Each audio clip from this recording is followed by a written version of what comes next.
TruthSeekah and or its affiliates are not responsible for any strange phenomena that may occur during or after listening to this podcast, which may include the following: heightened senses of awareness, psychic abilities, UFO sightings, alien contact, time loss, out-of-body experiences, ringing in the ears, ESP, lucid dreaming, increased synchronicities, astral projection, telepathy, stronger intuition, levitation, miraculous healings, and or remote viewing.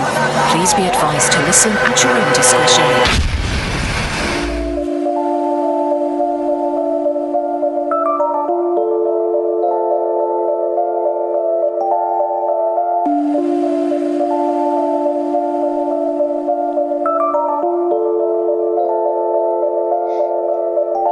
Won't you come and take me away? I just wanna be with you. Won't you come and take me away? To a place to walk on troubled seas, faith to stand when I don't believe. I just wanna be with you. Won't you come and take me away? I just wanna be with you. Won't you come? You are now locked into the TruthSeekah Podcast. Gargoyles, psychics, everything's ungodly. Dark savage. Streaming live at TruthSeekah.com. She's not a Christian.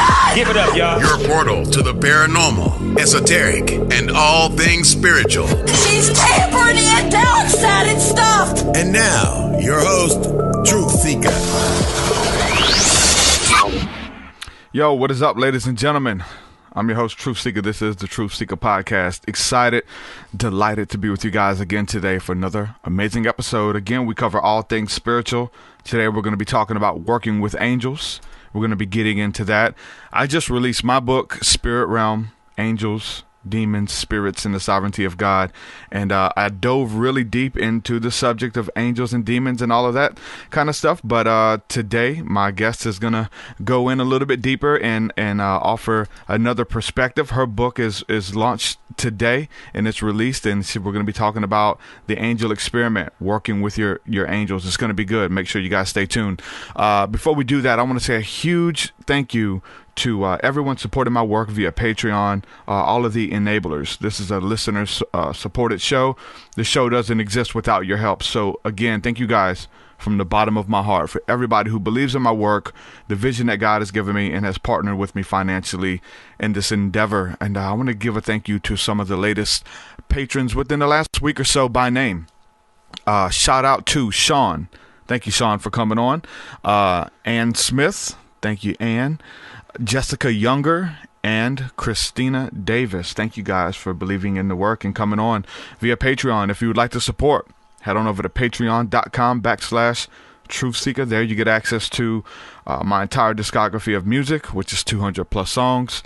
And I pretty much cover everything that we talk about in these podcast episodes: angels, aliens, spirituality, meditation, astral travel, spirit travel, whatever you want to call it. I cover all that stuff. So make sure you go over there, check out the music and everything that we have over there. Also, you get access to our Thursday night School of the Mystics, which is our roundtable discussion, small group community to really, it's the community aspect to what we're building here with the podcast. So if you're looking for like-minded people, looking for spiritual discussion, make sure you join us over there Thursday nights, 7 p.m. Central. We'd love to see you there. So without further ado, I'm going to go ahead and bring on today's guest. Today, I'm speaking with my friend, Corn Grillo. Corin, welcome to the podcast. How are you? Oh, thank you so much. It's so great to be here. Heck yeah, good to have you. Yeah. So you're in a hotel right now, right? Yeah, I am in a freaking hotel right now. Yes, I am. I didn't know it was that bad. You guys are dealing with some fires and stuff over there. And Yeah. Out here in California, things are a little crazy. You know, it's fires are popping up. There's winds here, and our electric companies just decided to shut us down. A big wind is coming, and you almost have no warning. And so our electricity is shut down like 3 days.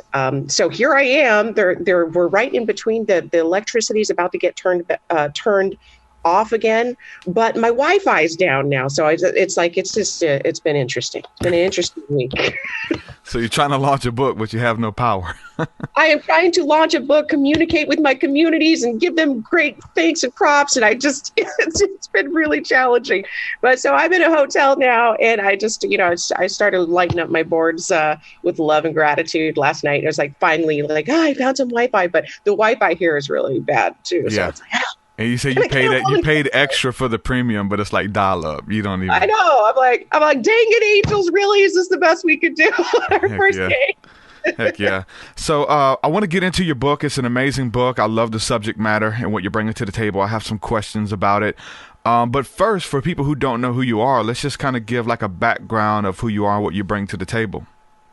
Okay, well, I am, I'm Corin, and I just professionally, I'm a licensed psychotherapist, a trained psychotherapist that essentially had this really big miracle, this angel experience happen that really woke me up. It woke up my spiritual gifts, and I'm telling you, it changed my life radically, and slowly but surely over the years, spirit and angels have guided me to start teaching these principles, teaching and talking about angels out loud to everyone that'll listen, essentially. But it was a real process. Like, it wasn't. That sounded kind of graceful.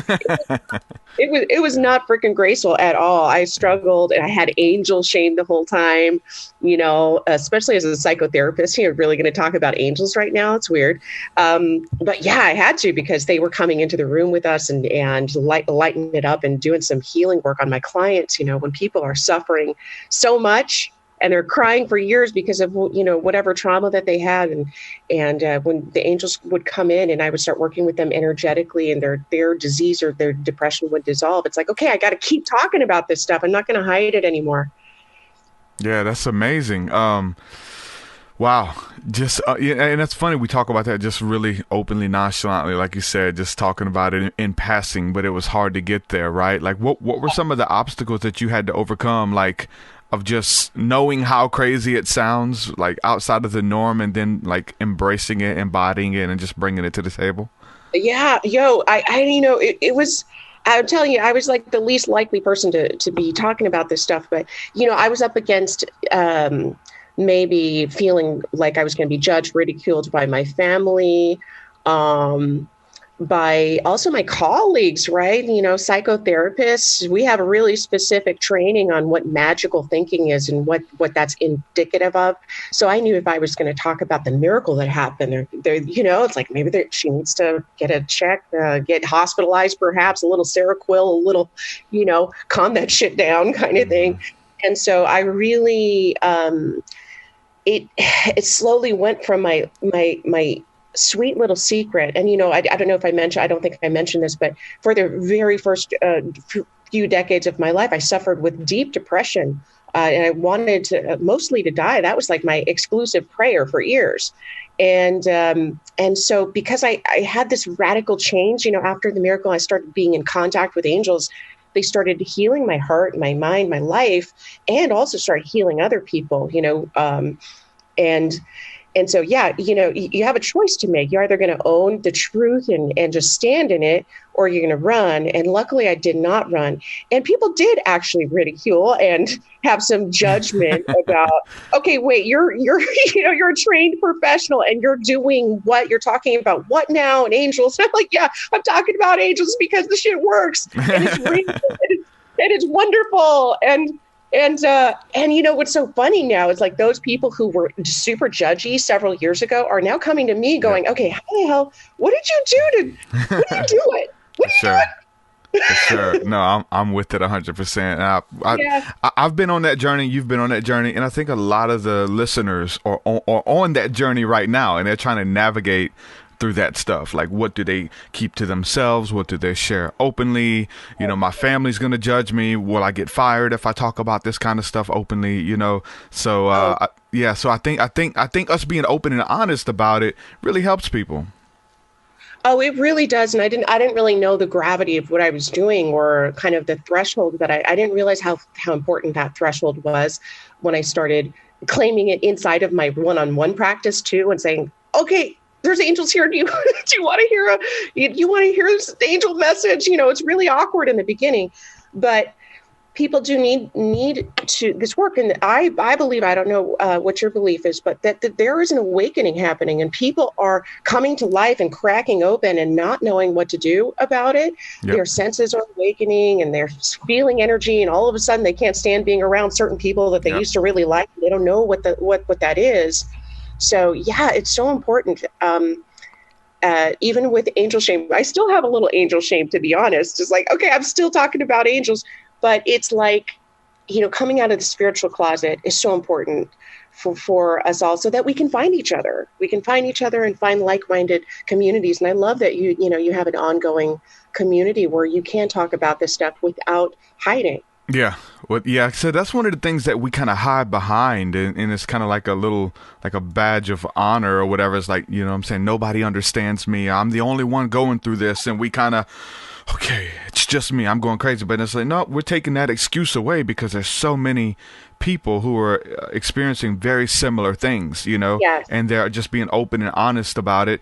And in doing that, we're helping so many people. I mean, the reason I started talking about my experiences is because I was having the same experiences with a bunch of friends, but they were too afraid to talk about it because they knew that they would, be looked at as weird, or their wife. I have a friend whose wife is a teacher, and he can't let anything get out because it's going to mess up her career and stuff like that. And so I felt like, the need to talk about it, just because other people weren't talking about it. But I've seen almost as a forerunner in my community, because I kind of bridged the gap between spirituality and religion, of coming out of, the dogmatic rules and regulations, touch not, taste not, sects of Christianity.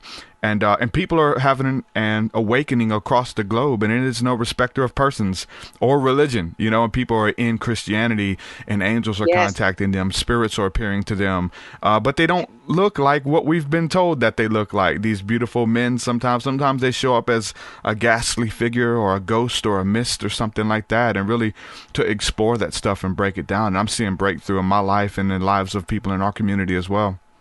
Oh, absolutely. Yeah. And I'm just here to just say, like, there's so, and I just want to validate what you're saying from what I've been seeing in my camp, right? That there are people, thousands of people all over the world, in every corner of the world, that are having these experiences, sometimes spontaneously, like I did, and not having anybody in their local community to do this with, right?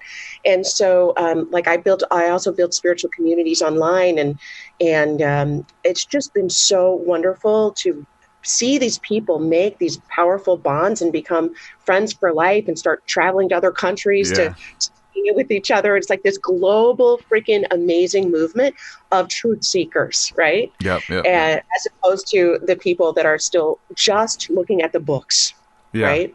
It's crazy. So, it's so crazy just to be able to meet these people, even online, that or in person, that we've been building with online when we do our events and stuff like that. And it's amazing.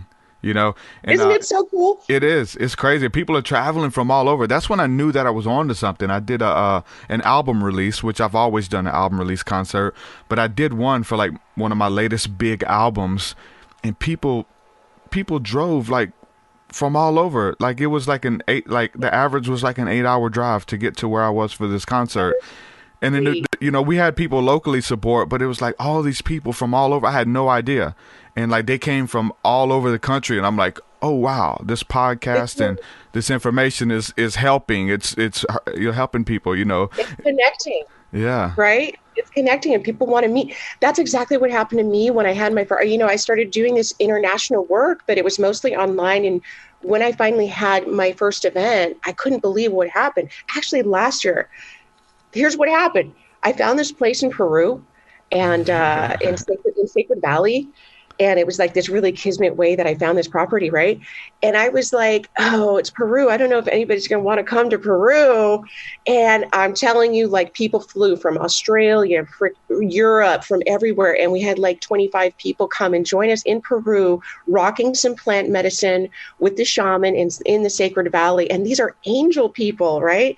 But it's like, it doesn't matter what you're talking about. It's just this spiritual pull to gather as like a group and family, and and celebrate each other, because often these people are so alone in their communities and in their family, and we're walking around, and I felt alone in the beginning. So it's such a blessing to see so many people like coming together now. Yeah, that's awesome.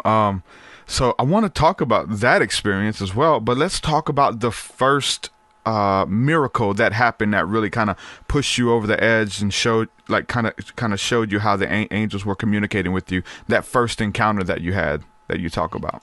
Yes. Okay. So yeah, that was that really happened during a very intensely low time in my life. On the outside, I looked like I had my shit together. I was a psychotherapist, helping kids on the streets, gangbangers, and helping people, come back, trying to get them off the streets, essentially, as a therapist.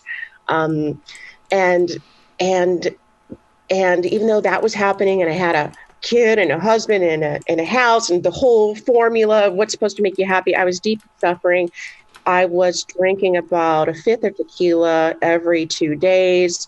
I was on antidepressants. I was taking Adderall to kind of pick me up so I could get through the freaking day, because I was rocking like 12-hour days back then. I was just burning the candle at both ends. And a friend of mine bought me an angel reading. And I didn't know, it's like, okay, it speaks for itself, an angel reading. But, at best I'm thinking, oh, cool, a psychic, and, whatever, let's go. And so I traveled to go see the woman. She, and she started talking about shit. And I was like, look, I don't want to talk. I made a commitment. I'm not talking about this. The first thing out of her mouth was, the angels are saying that da da da da da. I'm like, damn it. So that validated, okay, there's something real legit about this person. And then she'd start doing this energy work, and I could feel something happening in my body. Wow. And so by the end, I felt like a whole different person, almost like I felt this lift of this heaviness that was on me. You don't even know how toxic you are until you have it lifted off of you, and you're like, oh, okay, I can like function a little bit. So yeah, I was like, when I left that session, she said, talk to the angels as if they're real, like they're right there with you. And I was like, all right, I'll do that. And so I did that, and all these synchronicities started happening. Like, you turn on the radio and like a song about an angel is on. Wow. I know you know probably what I'm talking about, yeah. right? So it started going on, and it was popping off like all day long, from morning till night. I was just like, woo, they're talking to me. Hey, angels, what about this and what about that? And so one day it was working. It was like the day 3 of all of this, like, wow, this stuff is probably real. And as I was driving down the hood, and this bird drops down from the sky and landed right in front of my car. And so I was really taken aback, because I was like in this bliss cloud for 3 days. And then all of a sudden, here's this bird carnage dropping on the ground. So I drive around it, and the bird's still alive, but the wing was broken, and the other wing was trying to push itself up, but it couldn't. So I did what probably for the first time ever, I prayed for another being. And I asked the angels to take this bird out of its suffering, because I didn't want to get out of the car, because I was like, single woman in the hood, not a good idea. And I was also going to be late to a client's house. So anyways, I drove around, and I looked in the rearview mirror, and I saw the body of this bird start kind of shimmering or shimmying on the ground. And as I watched, a tiny bird hopped up from the body of that bird and flew away. And then another bird hopped up from that bird and flew away. And then a third bird that was a little smaller, a little wobblier, hopped up from that big bird and flew away. And there was nothing left on the ground. So I, of course, got out of the damn car, right? Because, like, who cares? I'm going to be late. What happened? And there was nothing left. I checked. There was no bird left. So right before my eyes, I saw this bird transform into 3 birds and fly away. And that was the moment where all this madness started, where I just couldn't deny the truth of that. And it really set me on this journey of trying to understand what happened to me. And I didn't tell people about that miracle for a while. We already talked about why. I might not, because I didn't feel like being hospitalized. But it was really the healing that happened for me in my life after that moment that really proved to me that I wasn't just hallucinating. Now, when go ahead. For once, I wasn't just hallucinating. Oh, yeah, right. Yeah, once you start seeing, because I think people need proof, right? They're like, hold on, let me test this stuff. Am I just hearing voices? But then when you start acting on them, it kind of builds your faith. Once you step out of the box and say, let me just deliver this message and see what happens. And they do it, and then the person breaks down into tears, or the person has an ailment in their body, and you just ask if there's any pain in that area. Can you pray for them or pull it off of them? However your verbiage goes, and you see people respond to that in a beautiful way. Then you're like, hold on, there's something to this, and now I can continue to facilitate it and tap into it, right? Yes. I mean, you just can't. It would be an extreme disservice. Like, if you imagine my position as a psychotherapist, we're doing talk therapy. Okay, let's just talk about your problem, and we'll give you some great insight, and you might feel a little better, but you're not going to necessarily be healed.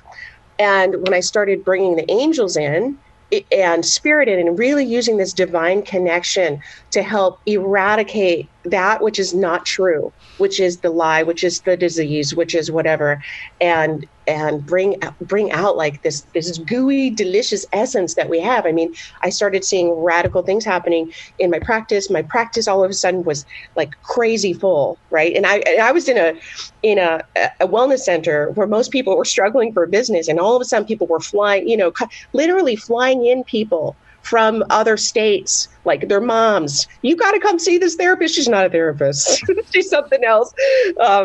But yeah, I mean, it's just like, it's been wonderful. And now working internationally and seeing how angels, I was a little concerned, like, are you going to work as well if I'm not in the room with people?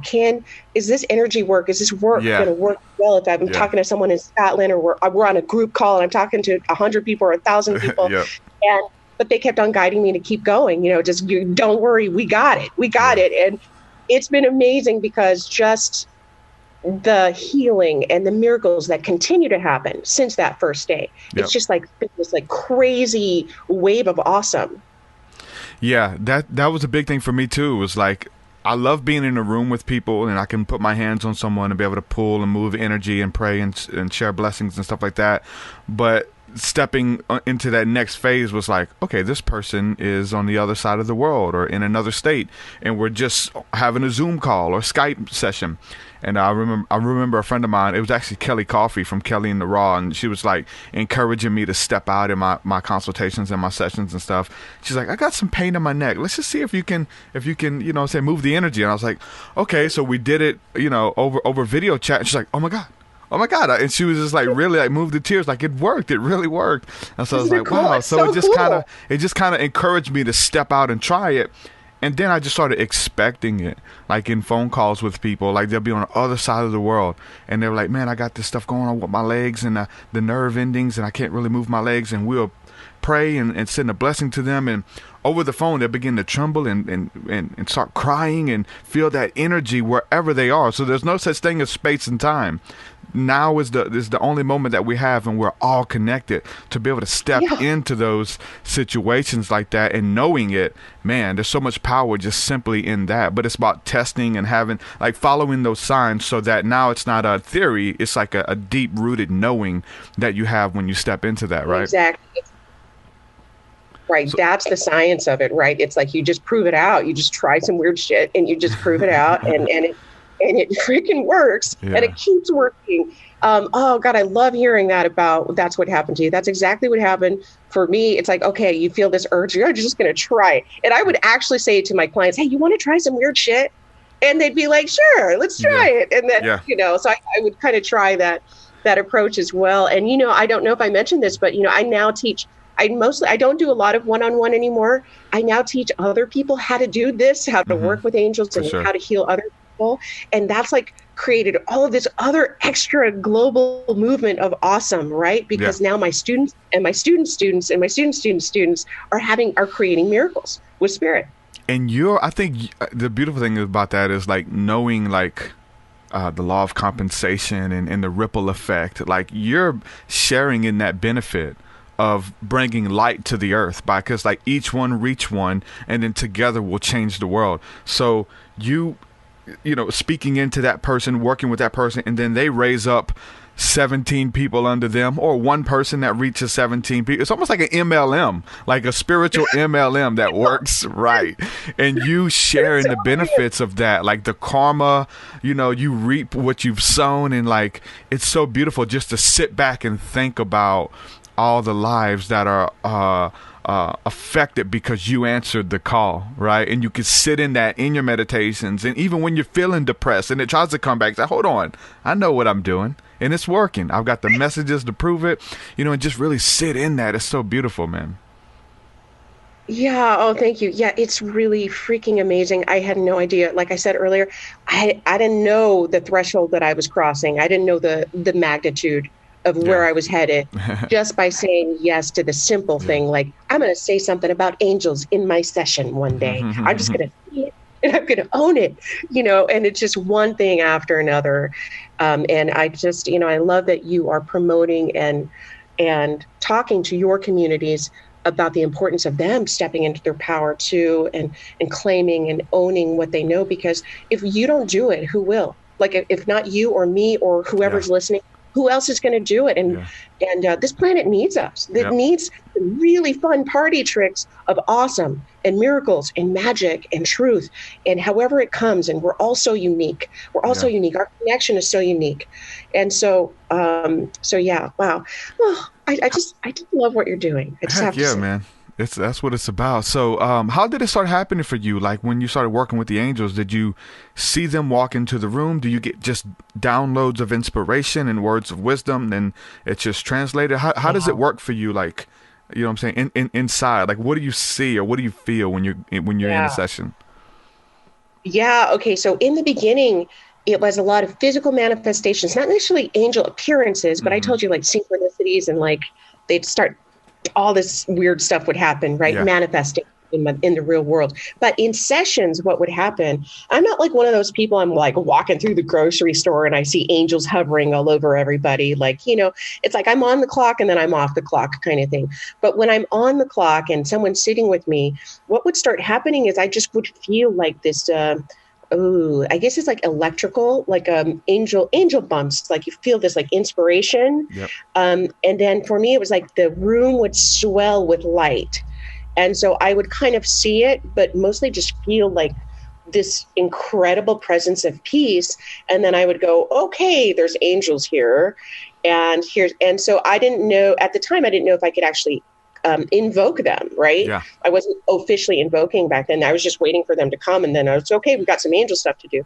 So then from there, and then when I'm doing my session, sometimes I will see lights in my intuitive eyes, but I'm mostly an empath, clairsentient, or a claircognizant. So I just know things, and I can feel them. So I could start feeling other people's pain and things like that. And then I would know, okay, that's not my pain, that's their pain. And then we validate it.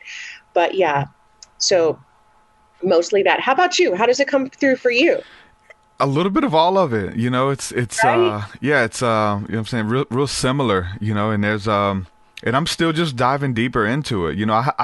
I'm in this weird place. I don't like I have names and stuff of angels that have come to me.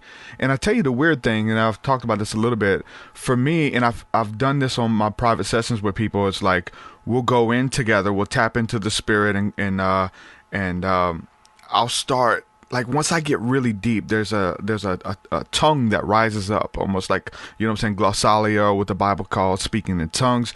It'll come forth, but there'll be phrases and things that I'll repeat. And I'll just like, okay, this is something that's sticking. I'll write it down and then go try to translate it online. And it's usually a message. I think I need to get to the point where I'm able to like translate the message without going to Google. But it's so strange that it plays out a message like, I want to meet with you, but first burn candles. It's these weird messages like, you know what I'm saying? I desire a day that we meet together that is sanctified. It's like, oh, this is crazy. And it'll be a name. And I've had it in my own life. And I mean, that's one way where the angels speak and show up in, but definitely through synchronicity, like being on the right path. Like yesterday, for me, I don't know if it's the angels or just spirit, God letting me know that I'm on the right path. Like yesterday, I put out a video about Kanye West, and it's talking about the spirit of narcissism and how it's all like about me and taking selfies, and just how he represents our culture being narcissistic, really, and then how it's shaping our brain and stuff like that. So I did a video about narcissism being defeated, and we're watching a television show yesterday. And, well, first my wife asked me what is narcissism? She didn't know what it was. So I had to kind of break it down a little bit. And then we're watching the movie, and the song in the background is playing. We're just chilling, watching this movie. And it's a song by Marilyn Manson that came on while these people are in the car, and he's singing about narcissism. And it's like, hold on. Like, I just put this video. You asked me about narcissism, and this character on this show is listening to a song about narcissism. It's crazy just to see how like everything's connected. For me, it's like, okay, that video is going to move forth. It's going to touch people. It's going to help people. You did the right thing. And just like, because it gets weird. It gets really weird. And you start seeing it, everything in conversations and people. Now I expect it. Now I look forward everywhere, and I'm connecting these dots, and it's very strange at first, but I mean, that's just one way. Like you said, you know what I'm saying? Clairaudience, clairsentience, feeling, knowing some things about people, being able to feel it in your body. That's a big one. Yeah. Whether it's spiritually discerned or it's physically in your body, like your heart will start hurting around somebody, or you'll feel a crink in your neck out of the blue, like all of these weird things. And it's just like being able to step out in faith and say, hey, you got something going on with your neck? Yeah, I was in an accident, and I was at the doctor yesterday about my neck. It's like, can we pray? Do you want to be healed? I believe we can heal that, and see a miracle happen. You know what I'm saying? And it's like, wow, let me keep this up. Let me continue to move forward, because it's building my faith and connecting those dots. And so that's what it's been for me. And it's just a journey in and around all of it, you know? Yes, absolutely. I mean, it's like the most magical journey of all. And for me, it's like, I can't even believe what my life is right now, because it was the stark opposite, so dark before the encounter with the angels. And what's so wonderful is like, wow, it's like a magical playground now, literally. And to be able to open other people up to the fact that life can be a magical playground too, and actually seeing it happen for them is freaking amazing. Yeah, it is amazing.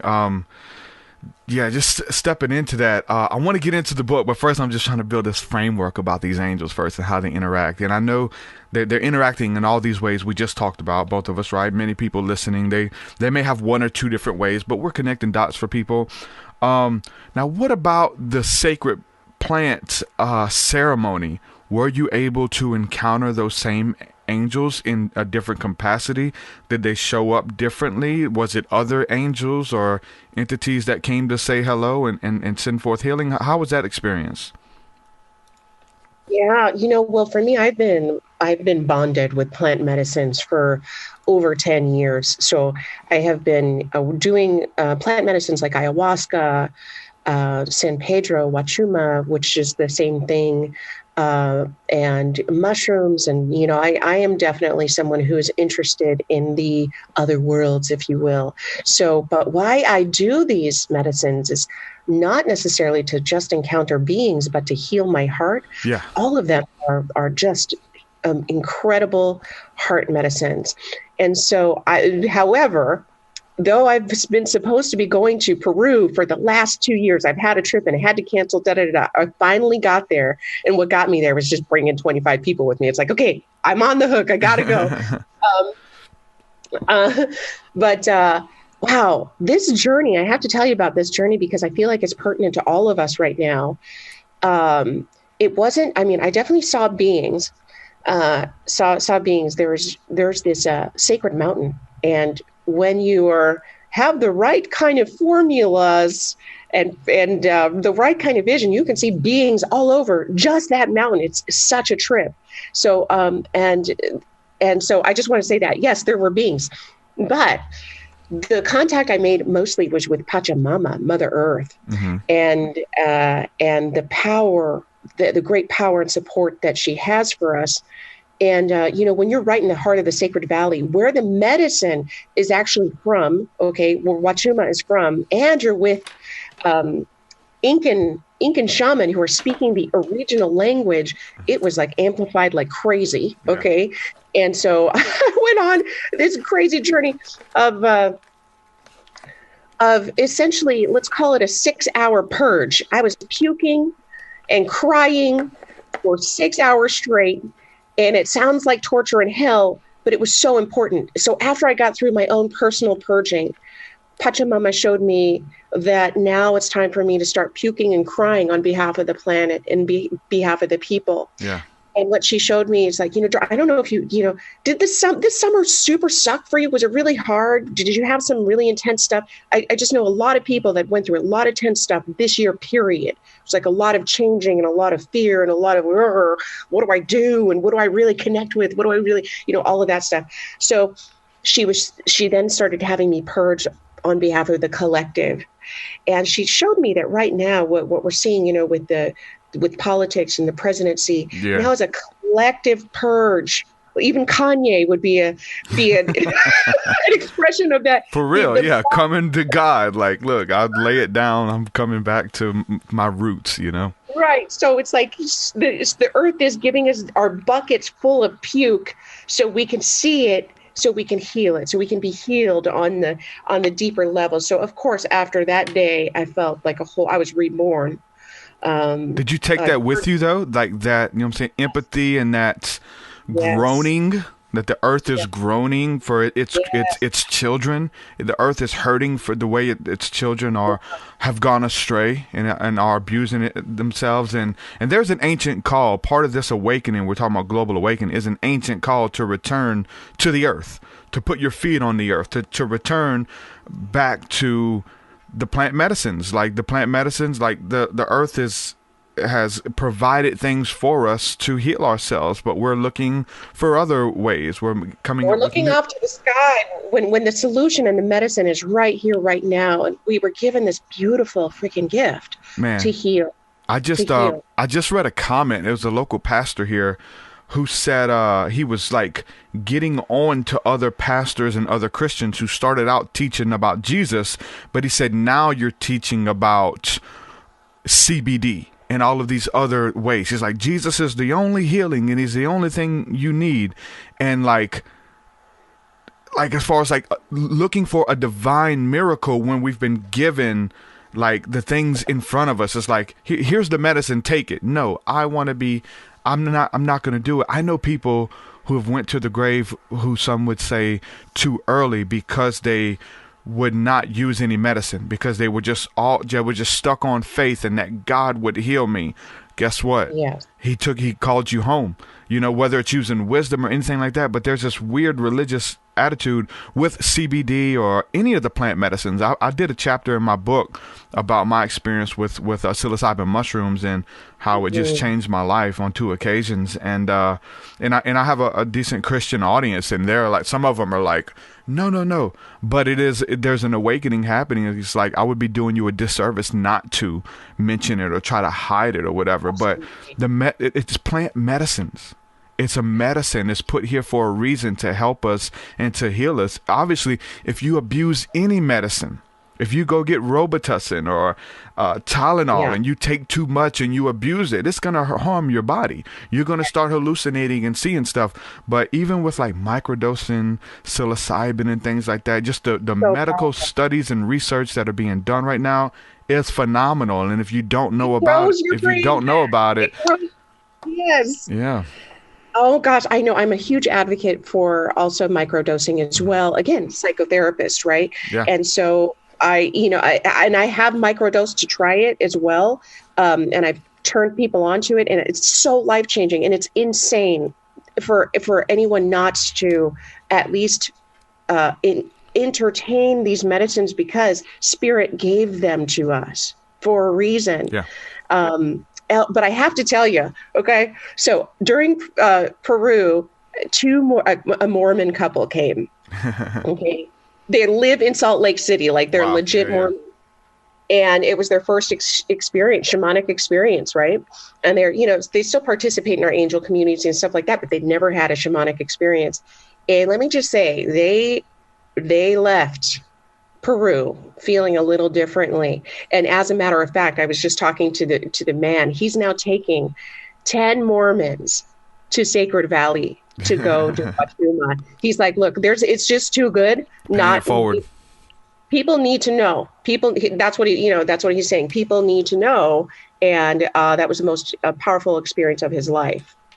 Yeah. So now what about this? So, they're not like something you do daily. You don't wake up and take it daily. I mean, some people would with microdosing, and but some people would say, and I've kind of I think before I really dove in to the experience that was calling me, it was wooing me through research and through podcasts and through other people. It was calling out to me. But before I dove in, there was a fear of there because I used to do drugs and used to entertain demonic lower level entities, right? Coming from a bad background like yourself, right?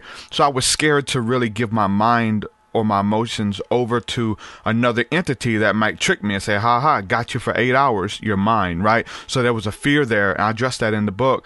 But I prided myself on being able to reach those ecstatic levels of intoxication on spirit, on God, without the use of anything externally, like whether it's through Kundalini yoga, through breath work, through just deep levels of prayer and meditation, fasting, like these things in our body, like we're fearfully and wonderfully made, and we can tap into those states, right? And I was like, yeah, I could do that just by certain breathing exercises.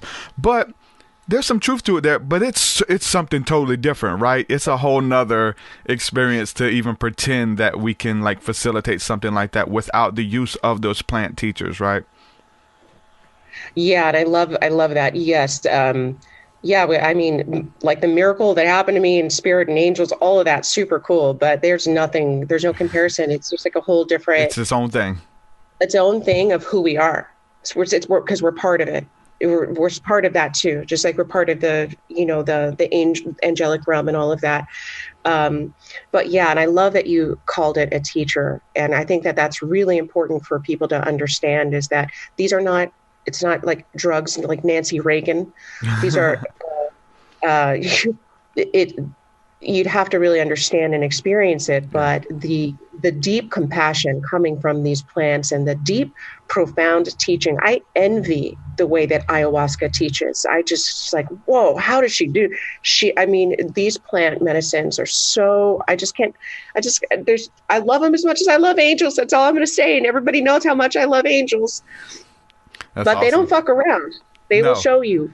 Yeah, you have to deal with this stuff that you've been suppressing, the stuff that and so I think we're in a community of people, and because of the growing interest in it, it just lets you know where the world's at. It's people are wanting to deal with their stuff.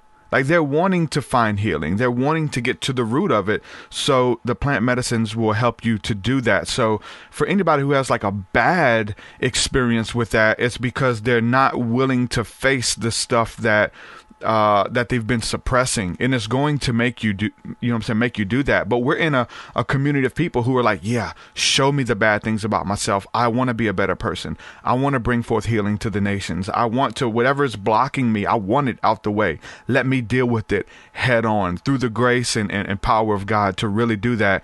And it's changing people's lives. Yeah, it really is. And again, I just also want to stress the difference between, because I used to do a lot of drugs in my early 20s, and I was doing drugs. Yeah, okay. Yeah. And one of the distinctions is that when we do the plant medicine, we enter into sacred space. And often, because I also take some people on journeys as well, you have someone there who's holding the sacred space for you as well, who's there guiding you. It's not like you're just, going to a Jane's Addiction concert or whatever. Yeah. Yeah. What I mean, setting is totally important. I mean, we had an encounter with a bunch of brothers who went in and had this beautiful experience that changed my life. And I'm doing what I'm doing today because of that. And that was in 2014, 2015. Wow. And, but but one of the friends went the following weekend and said, that was awesome. I want to do it again, and take some other friends at a party where they were listening to all kind of crazy metal rock music. They were in a suburban, like, you know what I'm saying, neighborhood, and they had the front door wide open. So it's like, you know, and he was just panicking. He locked himself in the bathroom and freaked out for 4 hours because of the music. He was able to feel the intention. Set and setting is key. He was wanting me to do it with him. Come with us. We're going to do it. I was like, dude, it may take me 4 months to unpack all of this information that was given to me. There's no way I'm just going to just jump right back into it, because I'm setting myself up for failure, I think, if I do that. So I really gave myself over to the process and the things that were shown to me to really unpack, and how God was going to help me bring this stuff out, and the things I needed to get rid of, and the connections that I needed to make. And it was just so life-changing, man. Oh, that's so beautiful. I hear you. I don't think I'd be I really have to do, I do plant medicine about 3 times a year, and I go into ceremony, and I take time out of time, no devices, no nothing. And that's where it's like, I have my vision quest for what is to come and what I'm doing. I connect with spirit, and, you know, I'm getting ready for another one myself. I can feel it. I know it. And it's coming. Oh, hell yes. Yeah. Hell yeah. But it's good, though. I'm not forcing it. Hey, you're calling me. You got something to show me. I'm willing to listen. And you know when it's time. Because I can identify obstacles in my life, you know, and I know. And really, and I'll just tell you this. I mean, because you mentioned this in another episode that you did. You were talking about the poverty mindset and the poverty mentality, and that's something that I know that even though I've kind of gained ground there, but I need to be taught. I need to have it revealed and showed to me, because even though I've taken so many steps and so many strides, there's still this fear of moving into the next levels of where my colleagues are, and people are trying to bring me with them, and I want to go, but it's like, I don't know if I'm worthy or whatever. I can identify it, so I know, and I'm getting ready to host one. So if any of you guys are listening who would like to come with me, I'm going to do it. This is going to be a men's only thing, and women, hit up Corin. I'm sure she'll love to have you on one as well. But I'm getting ready myself, and I can identify it and say, you know what, I need some help in this area. And I can do all the research, and that kind of comes with it too. The research and knowing that I'm worthy and knowing what money is and stuff like that. But I can identify it. But but if you will, just talk about that for a moment, the poverty mentality.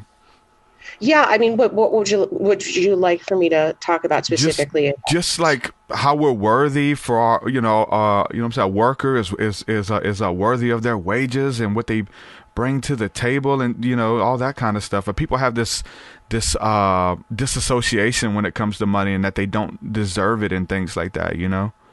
Right. Well, I feel like even beyond not deserving it, I something I like to talk to, especially spiritual people, heart-centered people with a mission, is that you need to stop not feeling worthy, because there are people out there that need you, and people like us need economic power so we could turn the tide. And so we have these old beliefs because for a lot of reasons, our religion smack us down. For sure. That's a big one.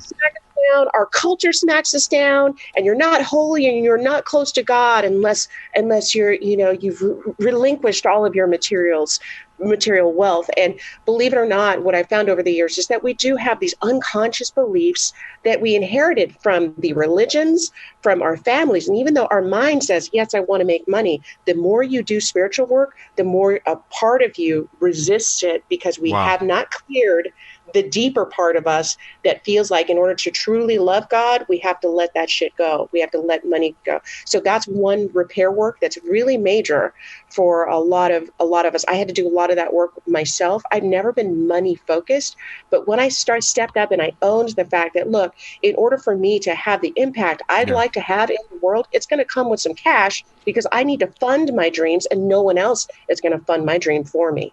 Exactly. We've always heard it said that if God has given you the vision, he will also give you the provision to see it through as well.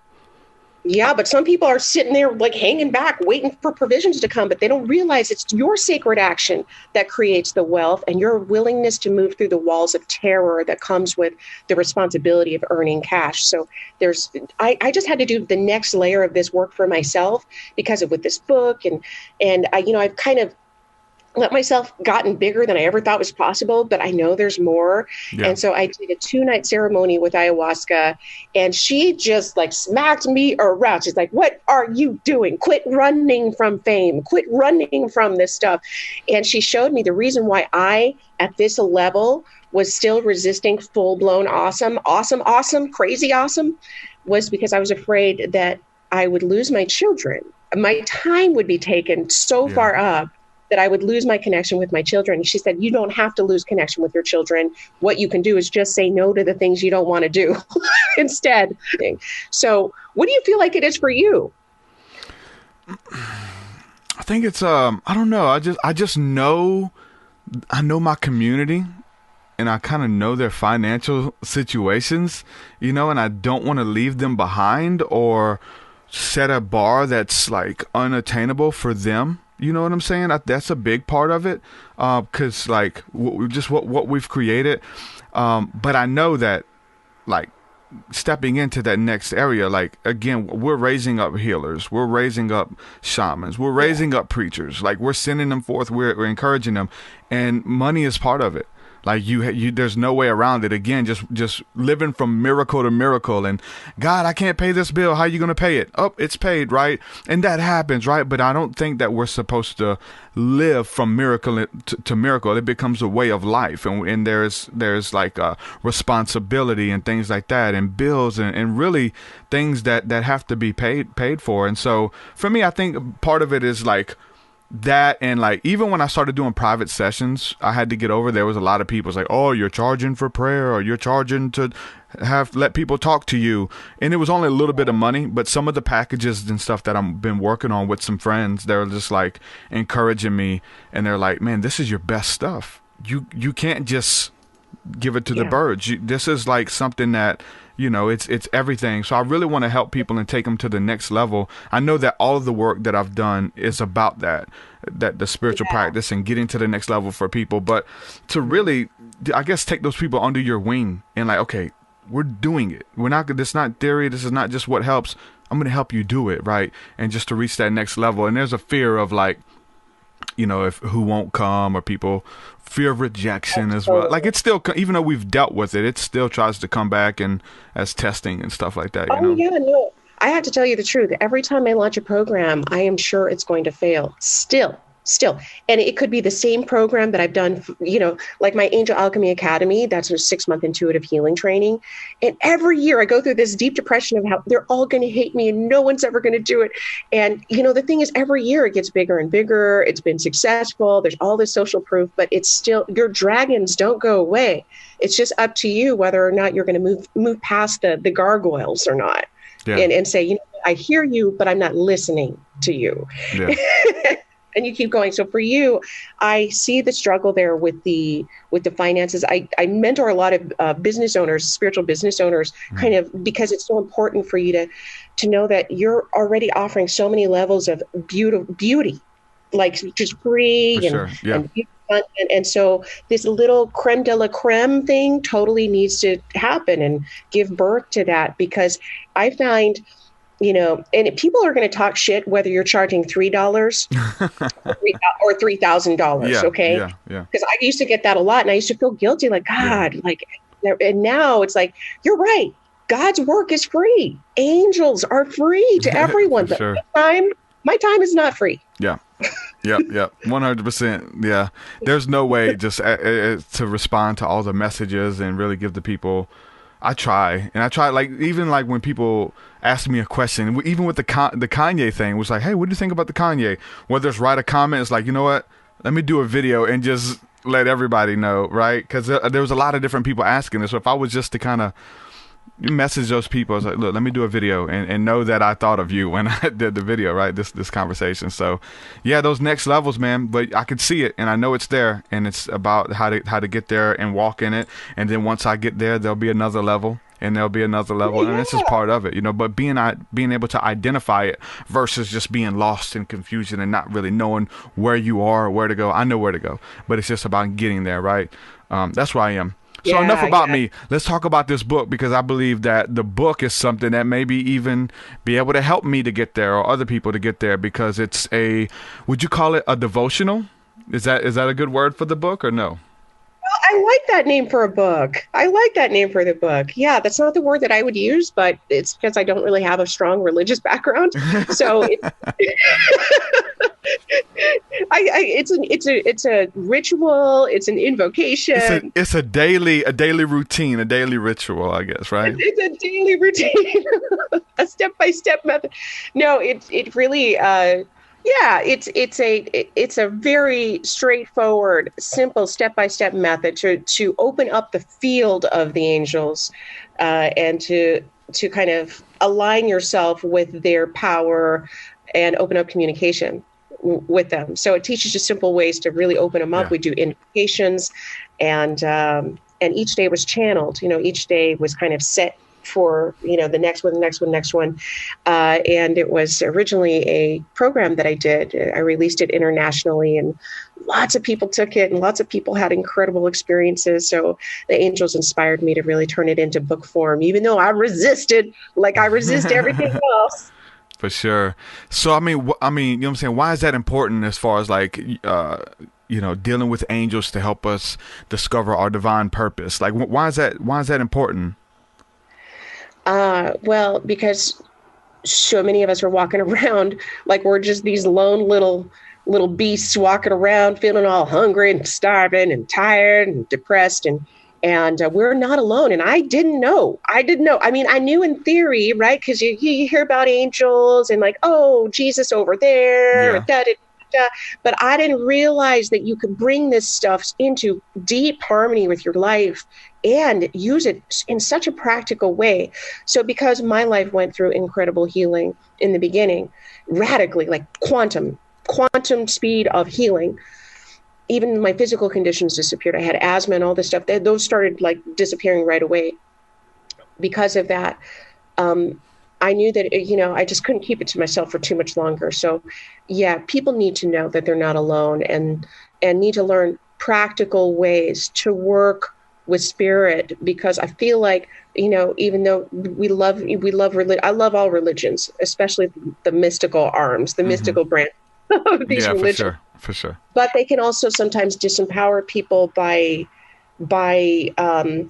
putting the power into the preacher and not the power into themselves and their direct link with spirit and the divine. And it's not until I made my direct link where I was officially online in communication that my life began to change. So that's really important for me, that people realize, no matter who you are, what you're doing, you could be having a bunch of sex, doing a bunch of drugs. Nobody cares. Okay. Spirit doesn't care. Only people care about that shit, but spirit doesn't care. And no matter where we're at, we can engage, help, and start making miracles. Yeah. I think I always talk about this, like for any concept or for one thing to be true, I feel like the opposite has to be true as well. Like for us to be able to entertain angels unaware and make pacts with beautiful light beings that have our best interest in mind. I think on the flip side, even unknowingly, people have made pacts with beings on the other side that have ill intent, right? So that's why I think it's important for us to even have this conversation about the beings that are here to assist us, and the plants are here to assist us, right? Thinking about maybe there's plants or foods or things, synthetic stuff that's here to hurt us, cause us harm. So we need to talk about the things that are here to help us and pull us out the ruts, right? Yes. And let me just say this, because you just alluded to it. I didn't know this, okay? Just like I didn't know about angels. What I also didn't realize is that we are under siege by the dark. Mm-hmm. And most of us don't know that.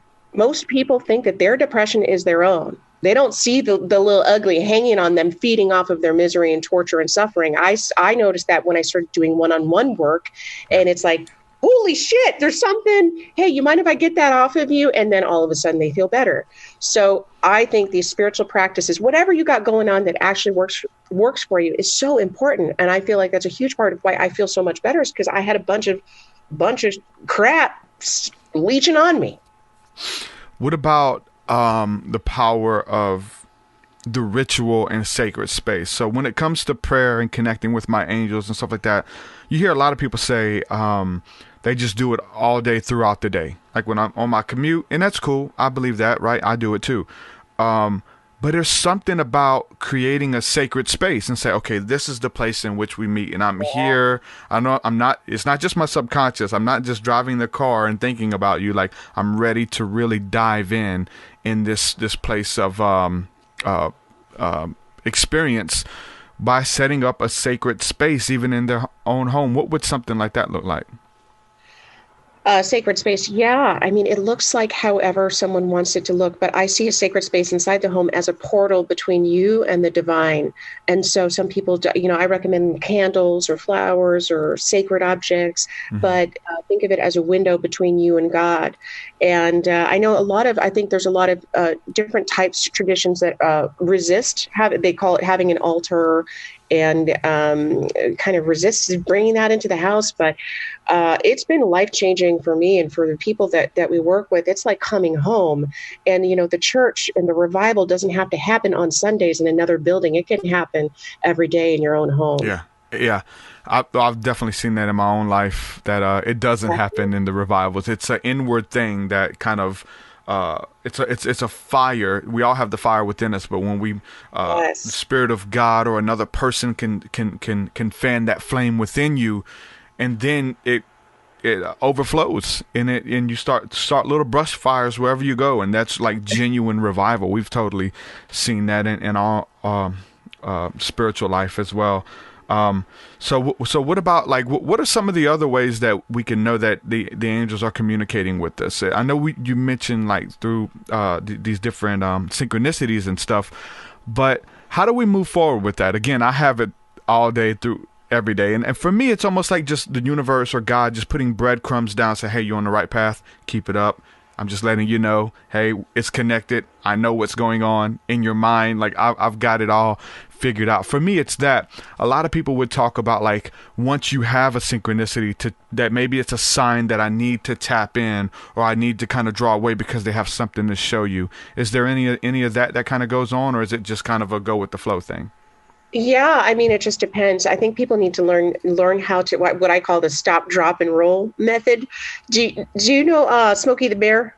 Mm-hmm. Forest fires. Okay, so they used to tell us, like, when I was growing up, like, stop, drop, and roll if there's a fire in your house, right? So the stop, drop, and roll is like when you have a synchronicity, you have something happen, you stop right there, you drop into your heart. And then whatever that guidance is, whatever your first feelings or thoughts, in the beginning, it feels like maybe you might be making it up. It's just like, it could be really subtle. But whatever the message is, claim it, own it, and roll with it. So that's stop, drop, and roll. Yeah. What about the ringing of the ears? Have you looked into that at all? There's a lot of, because we know the power of tones in meditation. Like, we put on these beautiful 528, 523, 432. There's a lot of different tones and keys that heal the body and allow you to tap into trance state a lot quicker. What about the tones in the ears? Have you ever heard of that, where people will hear those tones when they're by themselves, and that they can meditate? And it's almost like we have that frequency within us that's allowing us to automatically tune our body to that frequency, or maybe it's a healing tone that's being communicated with us as well. There's a lot of Renaissance art with, like, little doves or UFOs or something sending these little laser beams to people and to communicate with them telepathically and send signals and stuff like that. Have you looked into that at all? No, I mean, I've had some of those experiences. I mean, I wouldn't say I circle around that very much, but yeah, I mean, frequency and tone and I think, that probably specifically happens a lot to clairaudience, people who are going to hear the truth. Yeah. But yeah, that's fascinating. Yeah, I've done some. For me, it was really a synchronicity that led me to that information as well. Watching it in a cartoon where that happened, and then hearing about it in a lecture like the next day. And I was like, wow, it blew my mind. It's something. There you go. Yeah, like the ancient Egyptians believed it. And it was like, I actually seen it in David Wilcock 2012 Enigma, which was huge for me back in 2012. And then watching Pokemon the next day with my daughter, laying on a pallet on the floor. And this little creature back here, I don't know if you can see him, his name is Celebi. So he's way up in the corner. And in the cartoon, they caught him, and he would sing this tone. He would vibrate and resonate at this tone, and it would go through the forest. And they're running from their enemies. And they said, if we focus on the tone, we can time travel. And the enemies were coming, and they were able to time travel and bilocate. And in the day before, David Wilcock in the documentary just like broke all of that down. I was like, wow, this is crazy. Never heard of this in my life. And then back to back, it's something. So I was like, you know what? I should try it. I know. Yeah, you should. Oh, I just love the way Spirit teaches us, right? Yeah. And it's so funny because I learned a lot through my daughter's shows too. Like whoever's channeling those shows are dialed in. There's some crazy stuff if we pay attention, man. I know. It's just out there for everybody. Well, so you said the book officially launches today, right? Yep, it's out there. Awesome. Where's the best place for people to pick it up? People can go to my website, corngrillo.com, and it's right on the front homepage. That's probably the best place to get it, because if you buy it and put a receipt in, you get a bunch of bonuses like manifesting with the Angels Workshop and all kinds of other angel stuff. So if you want to get started with some angel juju. Oh, something else with the book is that I also have 21 days. It's a book read, but you can also download free audios that will guide you through the transmissions and the meditations as well. So there you have it. Yeah, congratulations on the book, and I know it's going to help a lot of people, and it's already making its rounds. And so, yeah, everybody listening, make sure you go check it out. Again, you get a bunch of free stuff. I seen what you got set up on the website, and there's so much free stuff that you get once you just provide the receipt, pretty much, that you get all this really cool stuff. So, I really enjoyed this conversation, Corin. Thank you for everything that you're doing, and need to connect with you more. I'd love to you know what I'm saying, really, look into what you're doing and you know what I'm saying, work with you a little bit more. So, appreciate you hanging out with me. Yeah, vice versa. Yeah, we need to really connect. For sure. I mentioned when I mentioned the ceremony, like all of the women in the community said men only. So there's a bunch of people who are interested in something like that. So, man, maybe we do a dual thing or something, man. I don't know. Let's do it. Oh my God, let's totally do that. Sure. Let's totally do that. We can. That's so awesome. Yeah, sure. And if anybody's interested, you can contact me through my website, In Plant Medicine Circles, and then, you and I could talk about it. Sounds good. You have any experience with Amanita? No. No. Okay. So that's the legal medicine that you can actually order in the U.S. But it's a little bit different than psilocybin, though. So I don't either, but it's legal to order, and I've been doing a lot of research on it. But that's something that you can actually order it on the internet. The Amanita muscaria, which is the the red mushroom with the little white dots, the one that's in like Mario and stuff like that. What about before you go? What about rape? Have you any encounters with rape being in Peru? Of course. Yes. Sacred tobacco. Sacred tobacco. I am a huge advocate of tobacco, sacred tobacco. Actually, next May, I'm going to a 10-day dieta with the with tobacco. And so, yeah, I loved it. I mean, I'm all over that stuff. Heck yeah. Speaking of language. Heck yeah. Well, my friend, I really enjoyed this. We'll have to do it again. Thanks so much for hanging out with me. Thank you. All right. Talk to you later. Okay. Right, bye-bye. Bye. Corn Grillo, ladies and gentlemen. Thank you, Chris Garner, for putting her link in the chat. Yeah, make sure y'all check out her stuff, man. Really, really cool person. Doing anybody who's doing the inner work. You know what I'm saying? Like, there's just so much that we have in common, and there are people. Even the people who aren't doing it. I think it's our job to help them, facilitate that, to bring forth healing. And this is so funny. A friend of mine, I've had him on the show. Let's see. I just shared his status update on my Facebook, and he said, let's see. Let me get to it so I can quote it right. Joshua Davis. I did an episode with him, but he said, we are the tree of life. Our fruit production is for the healing of the nations. And then, in the scriptures, it talks about the tree of life, and that we will be able to eat from it and be able to sustain ourselves because we partake of the tree of life. Well, we are that tree for other people, because people are able to partake of the fruit that we produce: godliness, righteousness, faith, love, understanding. And so years ago, like on my spiritual encounter with psilocybin, it was communicated with me. God said, heal the healers, heal the healers. And I was like, what does that mean? How do I do that? Do I have to lay my hands on everybody and pray for them one at a time for them to receive the anointing of God? Like, what is that? And so I just began to look into that a little bit deeper, and look into my work, and look into my music and my private sessions and my podcast and everything that I'm doing. And God's like, you already are doing it. So I was like, am I going to become a healer one day? One day God's going to use me as a healer? How do I do that? It's like, wait, you're not going to become anything. You already are. That which you are seeking is already within you. To really understand that, that you already have those things within you. And so therefore you quit looking outside of yourself for these things. It's a journey within, that we have the ability to commune with God. That even Christ, man, comes and says, look, the kingdom of heaven is within you. He strips the power away from all those structures that have been built that are antichrist, right? All of these churches where, there's so many people who are leaving the church. There's Christians who are leaving the church, and so the church would wave their fingers and say, you're leaving Christ. I don't think that's happening at all. I think there's an awakening happening, and people are leaving these church buildings, not because they're leaving Christ.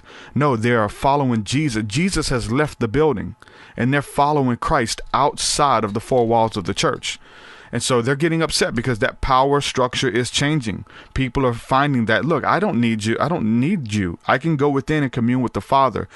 I don't need your rules and regulations. I don't need your dogma. I don't need your opinions, man, but that I can pursue God for myself.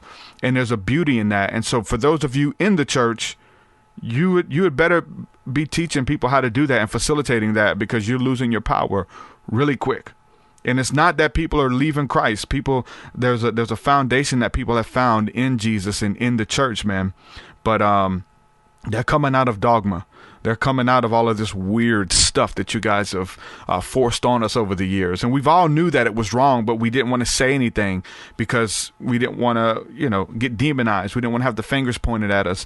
But when other people start speaking up and talking about their truth and what they're experiencing, it's setting the captives free. It's setting the captives free. So for all of you, whatever it is, be authentic. Even if it's a question, have an authentic question. Even if it's a doubt, have an authentic doubt. It's okay. It's okay, right? You're still loved. God's grace is still extended to you, whether you know it or not. So to really embody that, that's where the power is to know that God has called us. The deep cries out unto deep, and man, so you guys got to get with the program. Now, there are churches that are definitely doing this, churches that are a part of a four-walled structure and things like that. So it's not about organized religion is the enemy. I don't think so, because the opposite of that is unorganized religion, right? So it's about just having a relationship with the Creator through many different ways that the Creator has given us. And I think we have to go back to antiquity. I think we have to go back to the beginning. I think we have to push that reset button. I think we have to pray. I think we have to meditate. I think we have to embrace the trance state, much like what was happening in the lives of the people in the early church. People who were involved with divination, seeing signs and wonders, angels, and all of these things in their lives, man. They were super spiritual. And so now we look at the Western church as like a carnal head knowledge. It's just a philosophy.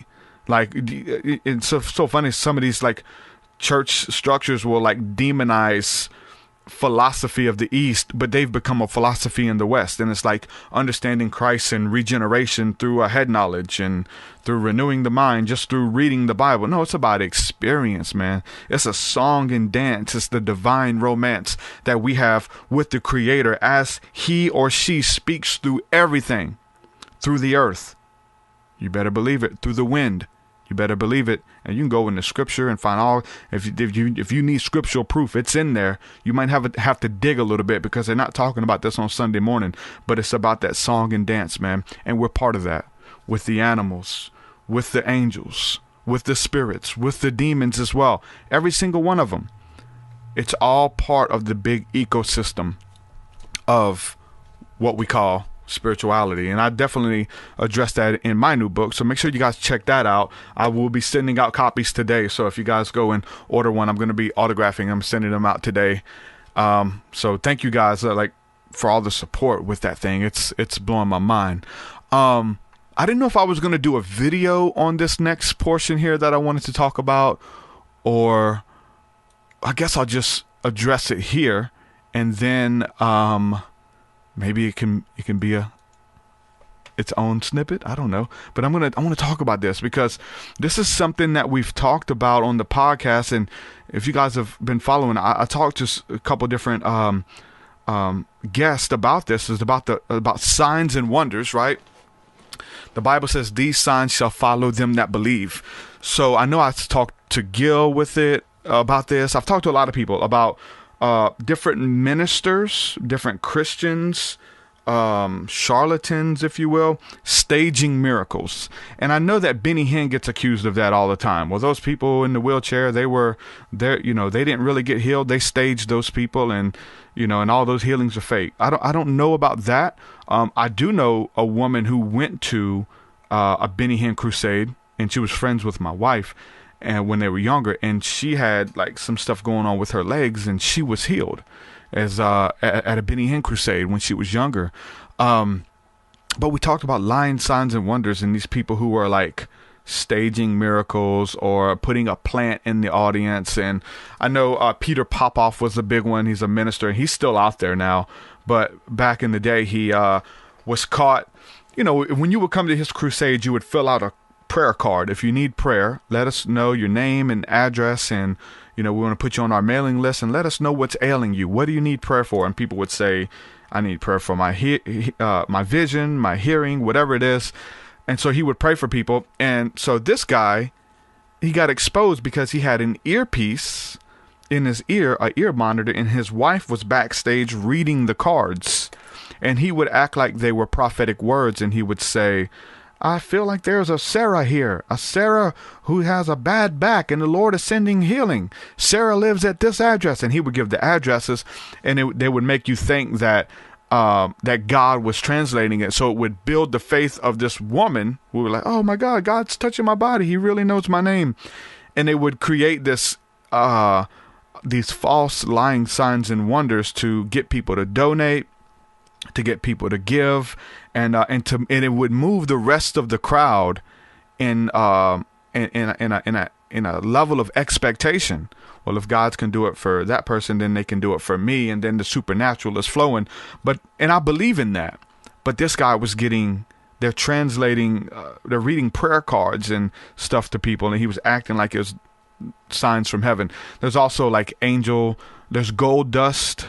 Some people have experienced angel feathers, as if angels were really birds and they have feathers on their wings and stuff. I don't know, but there are these feathers that people will have in deep levels of prayer in church services, and rupees and diamonds and emeralds that would just fall and stuff, and all these weird signs and wonders. And for them, it would validate that God was here, or validate that the angels were here, right? And so they would use these signs and wonders, right? Some people would make it up. I know people like David Hogan who would have I don't know that he's making it up, but he has all of these grandiose stories of raising the dead, of praying for limbs, and hands that were crippled and mangled, and them stretching out and becoming whole. He tells us one story that they were picking up a bunch of Indian people, and this lady fell off the back of her truck, of his truck, and broke her arm, snapped it in half. The bone was sticking out. They prayed for it to be healed in Jesus' name, and the bone snapped back into place, and it was a divine creative miracle. And sharing that in a service gets the people, the level of expectation rises, right? So but there's those people who lie and make it up. I want to believe, I think we all want to believe, but there are people who have been busted making it up. And I want to address this video because there's a bunch of these videos online, And I recently seen this one. I'm gonna play this. For those of you who are listening on the podcasting apps, I'll try to explain what's happening, and I'll put try to put the link to the video in the show notes so you can come back and watch it on the video version of the podcast. But let's see here. So, okay, so there's the video. So here's this video of this lady. I couldn't find it. Okay, so here's a video of this lady. And she's at a prayer gathering. I don't know if they're in Africa or where, but her arm is deformed. Again, there's a scripture in the Bible where there was a man who had a deformed hand, a withered hand, and God prayed for him, and or not one of the disciples, or Jesus prayed for him, and his hand became whole.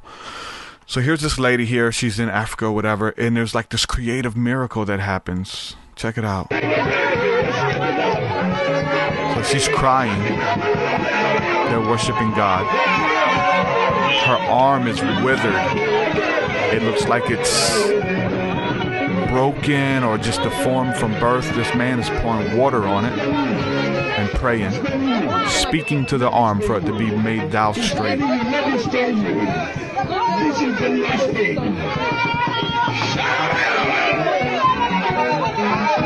They're speaking in tongues.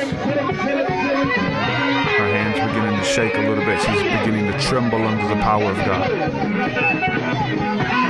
She's looking at her arm. She's speaking to it.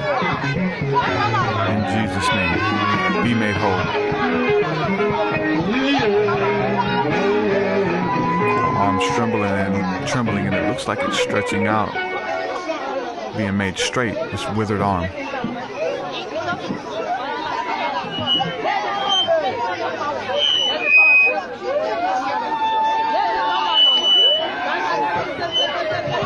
Look at it. It's stretching.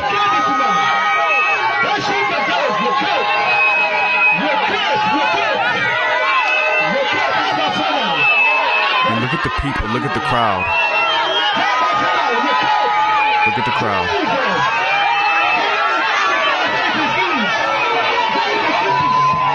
The crowd, you can even hear them for those of you listening. The crowd's getting excited because they're watching a miracle happen before their eyes. The lady's arm is almost all the way straight now from being mangled to almost being completely healed. There it is. There it is, ladies and gentlemen. The people are glorifying God. She's trembling. She's crying. She's just been healed. People have just seen a creative miracle. Look at it. Looks like there was nothing wrong with it, and it was mangled. It was kind of weird. Glory of God. So, like, if you go, they're all just worshiping the Lord, praising Jesus. Thank you for a creative miracle. So, if you go to this video on Facebook, there's 5 million views, getting close to 6 million.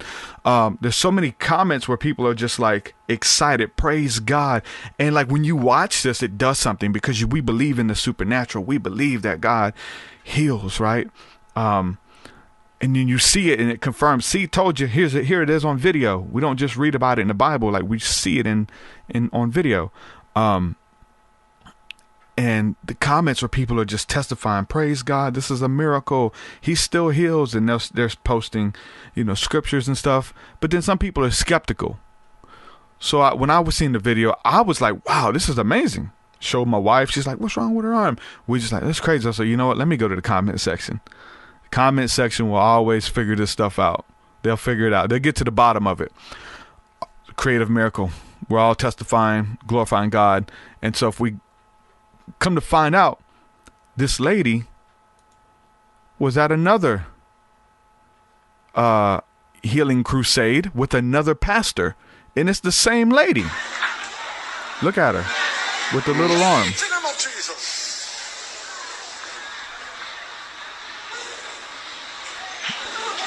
He's like trying to stretch it out in the spirit. He's grabbing it. I think he says, like, give me that arm. He starts commanding it. Listen. She's crying again.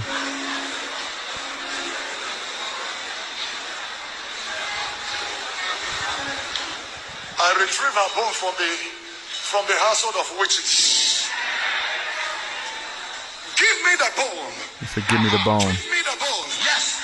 Give me the bone. Yes. Doing a show, putting on a show.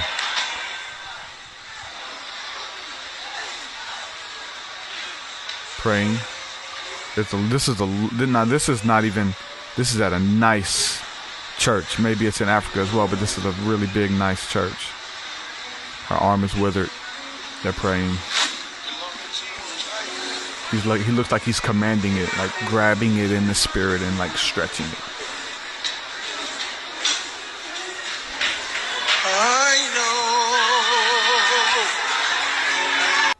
Okay, I'm going to fast forward just to see this go past the show. Again, it's the same thing.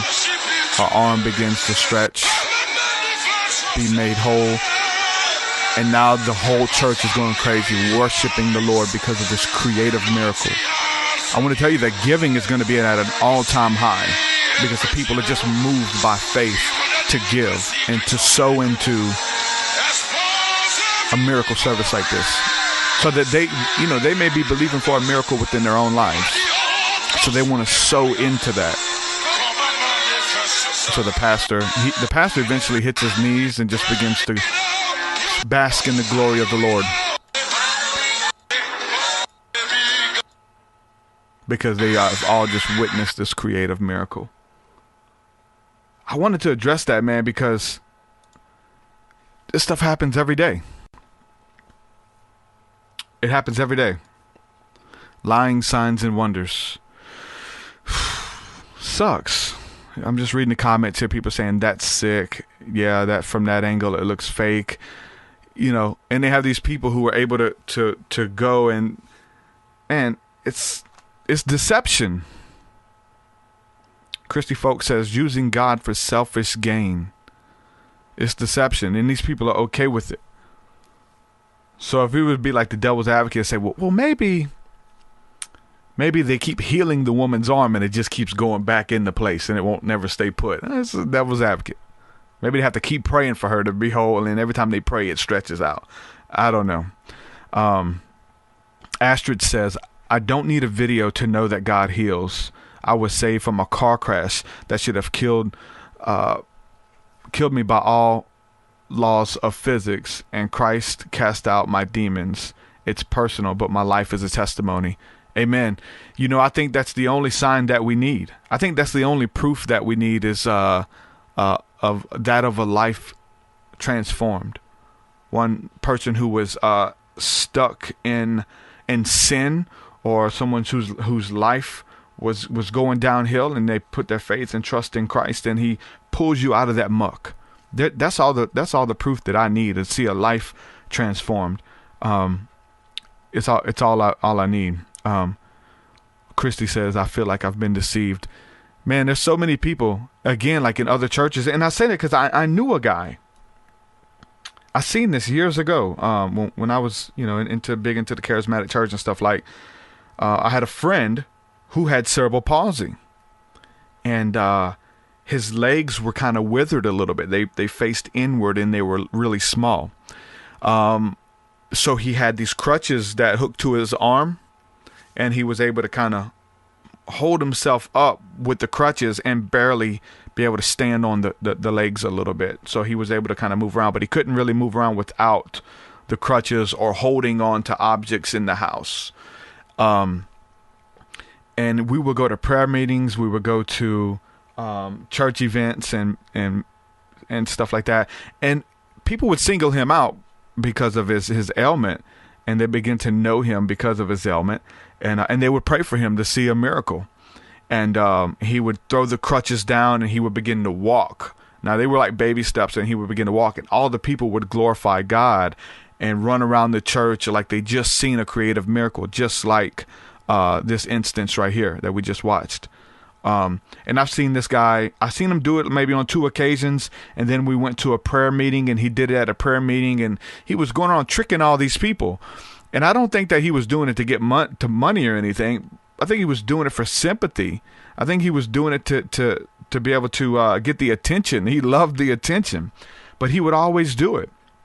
And it wasn't that God cannot heal him, or maybe God was strengthening his legs to walk, or whatever the case, but he would always do that, and he would deceive the people because people would think that he was healed and this was the first time it's happened. So eventually I was just like, man, this is kind of weird. This is weird that we're entertaining this stuff. And the expectation in the people's ecstatic encounter with God, they feel like they were just privy to a creative miracle. It's crazy. Chris Garner says that's the end justifies the means. Big money in the Machiavellian church system. Yeah, they think that the end, that it's okay to lie to you because now you have more faith in God. It's okay to make up these grandiose stories because, like, kind of the repercussions are good. Like, yes, I bent the truth a little bit, but now you love God more. Or is it now necessarily you love God more, you believe God more, but it's that you're willing to give more, you're willing to trust more, you're willing to say that, hey, God is working with these pastors, because when they lay hands on people, things happen, things change, people get healed when they pray for you.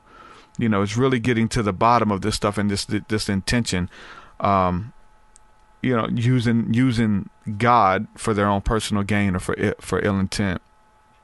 Man, I wanted to cover that, and it's going around the interwebs right now, and wanted to do a video. So it happens all the time, but I do believe in miracles and signs and wonders, and this is my thing. Like, I cover a lot in the book about that, about signs and wonders, about lying signs and wonders, about people even using their children to, it's a scapegoat thing, and it's an automatic vouch. It's automatic credibility that doesn't come from anywhere because it's a God thing. It's an angel thing. I didn't say it. God said it. Don't be mad at me. Be mad at God. And people use it all the time. People do it. It's a form of escapism. But again, it's that credibility to believe someone. I mean, there's people who claim to channel all of these entities and Ra, and people claim to channel Michael Jackson and all of these kind of things. You know what I'm saying? It's like, it ain't me. I'm nobody. I'm nothing. But Michael Jackson is someone. Let's hear what he has to say. I talk about that again with the kid thing. I go into, there was books written about a kid who died and went to heaven and came back with a vision. And they sold books. There were movies about it. There was another kid who died, and so that people start following suit. They get a good publicist behind them. They get some money, and they're able to market it. And then some of these kids come forth later and say, look, it didn't happen. My parents made me lie about it. The story of Marjo Gortner. I'll send you down that rabbit trail. There's a documentary called Marjo. I know I've talked about it on here, showed some people. The child preacher. His parents trained him in all of this stuff so that they could make a great living traveling the world preaching, and taught him how to move a crowd and taught him how to do this stuff. And some of these people, man, they put their kids in it. They live vicariously. Parents pretty much anyway live vicariously through their kids at some point, wanting to raise them up and play football because you didn't play football, or you got hurt and you couldn't make it to the big leagues. And so you want to, live vicariously through your kid, or put them through dances, or put your little babies through like beauty pageants and just this, weird stuff. So parents live vicariously through their children.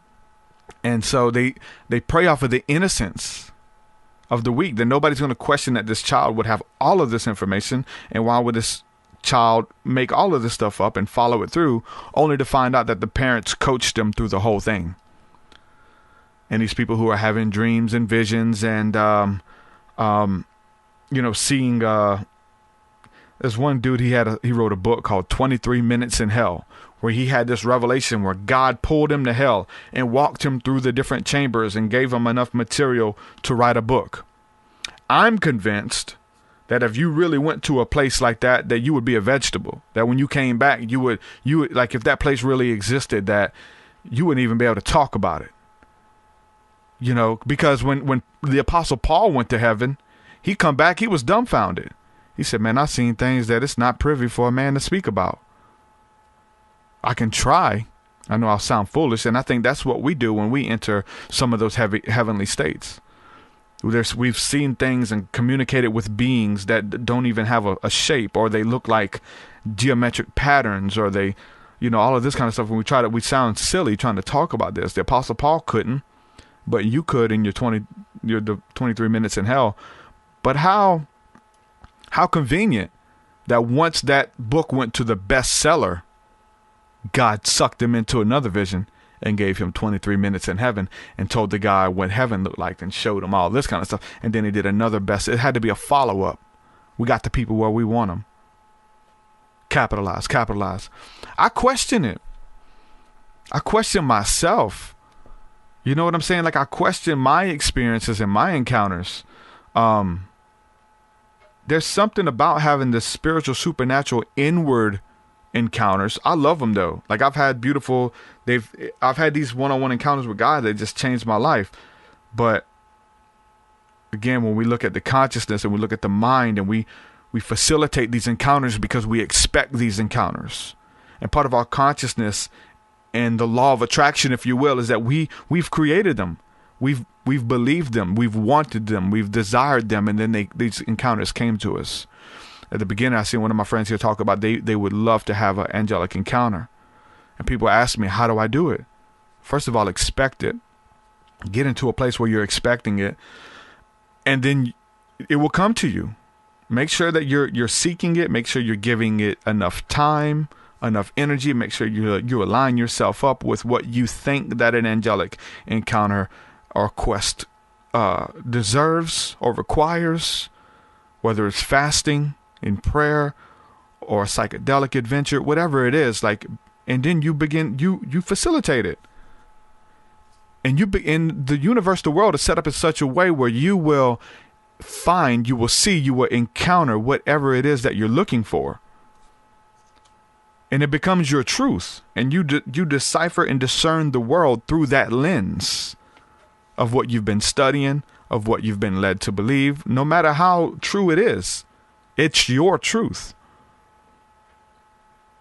It's your truth. There's people who go around and they believe in a literal hell, and they think that everybody who is dying without the gospel, or everyone who dies without giving their life to Christ through the right denomination, mind you, not just a general Christ, because they say there's different Jesuses, but through their denomination, they walk around and literally look at people with compassion like they're dying and going to hell, and that they're going to burn for eternity. You'll have a conversation with them about the football game, and they're just in compassion for you because you're going to die and burn in eternal torments. And everyone that they look at is dying. Even Christians, they'll look at them and say, well, they're involved in the wrong denomination, and if you don't get out of that, you're going to die and burn forever. Like, this is the consciousness and the lens that they view life through. They expect it. It's their worldview. So your expectation brings about your manifestation. Whatever you believe, whatever you're looking for, you're going to find it.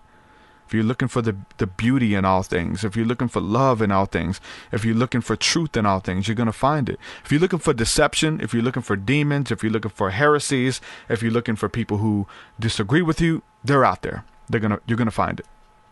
You know, and it's so powerful. Again, I question myself, because as I look, I'm looking, and this journey, I'm looking like, did I imagine this stuff? These encounters? Did I create them? Did I facilitate them? Were they real? Were they in my mind? Joe Rogan and those guys talk about the release of DMT in the brain, which is what is naturally released through the third eye pineal gland when you go to sleep, that produces put your body in a state of rest and be able to have the dream state to be so vivid. And it's talked about, like, people can just do things that releases natural DMT throughout the brain to have spiritual encounters. I mean, when we go into the trance state, we're releasing DMT through the third eye, and we're facilitating the trance state that way. But the science is showing that becomes our reality. What would say that it's all just in my mind is the fact that other people are experiencing this with you. And those are some of the weird encounters where it wasn't just me, where it was me and someone else experienced the same thing. Was the right amount of DMT released in our brains and we both seen? No, not at all. Something's happening. Whether we summoned it and created it as a tulpa, as we brought it into this reality through the power of our thoughts in the creative mind or expecting it, that could be all of this. Again, whether people believe that this is a simulation, I definitely believe it's the Matrix. I definitely believe in synchronicities. I definitely believe in a greater intelligence that's watching everything. Again, synchronicities happening and lines. You saying stuff that's on the TV right when you say it, or release a video and the song comes on the TV that's about your video. And just, I mean, it's endless. And it shows how we are all connected. But the power of the thought and creative mind, I believe it. I love it. I'm with you. I think that everything comes from the now moment of creating it all. But I'm really concerned when they cross over. When those encounters cross over. Like we close our eyes and encounter angels and the spirit and travel to heaven. I'm cool. I love it. But there's something about when an angel steps in and physically manifest, or a demon physically manifest, or your dreams physically manifest. You're able to pull it out of the ethers. And I really, at the end of the day, I think that is what a true shaman is one who's able to go into the dream state, go into the mind, and be able to pull things out and manifest it into this reality. All of us have dreams. All of us have visions, hopes, and desires. But who can do the work to manifest it and bring it into the reality, especially when your situation says the opposite? When the situation says something totally different than what you're believing for or you're expecting, to work with what we call universal laws, the trance state, the power of creative thought, the power of the imagination, to be able to bring it into our reality. Whether you want to call it the law of attraction, like if you believe for that parking spot, it shows up eventually. If you believe for these things, they show up. You believe that God's going to speak to you. Guess what? God speaks to you. You believe for an angelic encounter. Guess what? You have one. And it's the way of the power, like this creative force, that we are one with the Father of all of creation. We're made in the image and likeness of that Creator. And it all came through His mind, through the expression of God. We share in that. Whether people want to say we're little gods, we're definitely created in the likeness and expression of that Creator. And we have the ability to create as well. Now there's time and seasons and planning things and stuff where there's manifestation that happens. Some people get better at that. Some people are able to look at the seasons and be able to position themselves in a way to receive. Even though it doesn't look like it's there, look, I'm getting ready. I can read the signs. I know about expectation, manifestation, and I'm going to align myself to receive. I'm going to prepare for it. Almost like Noah, had this vision or this word from God. He's going to send the flood. People are like, it's going to rain? What are you talking about? It's going to rain. You're a crazy old man. No. It's going to rain, guys. And it's not going to stop. And if you don't prepare for it now, you're going to be messed up. So to have that word from God, which is that vision, that one-on-one encounter that God has given you, an impartation of belief, whatever it is, like you can have the things which God has shown you, but you have to prepare for it. You have to stay faithful. You have to build. And there's people walking by scoffing. Oh, you building a boat? Okay. Never seen one. Why does that boat look like a square? That's a weird boat.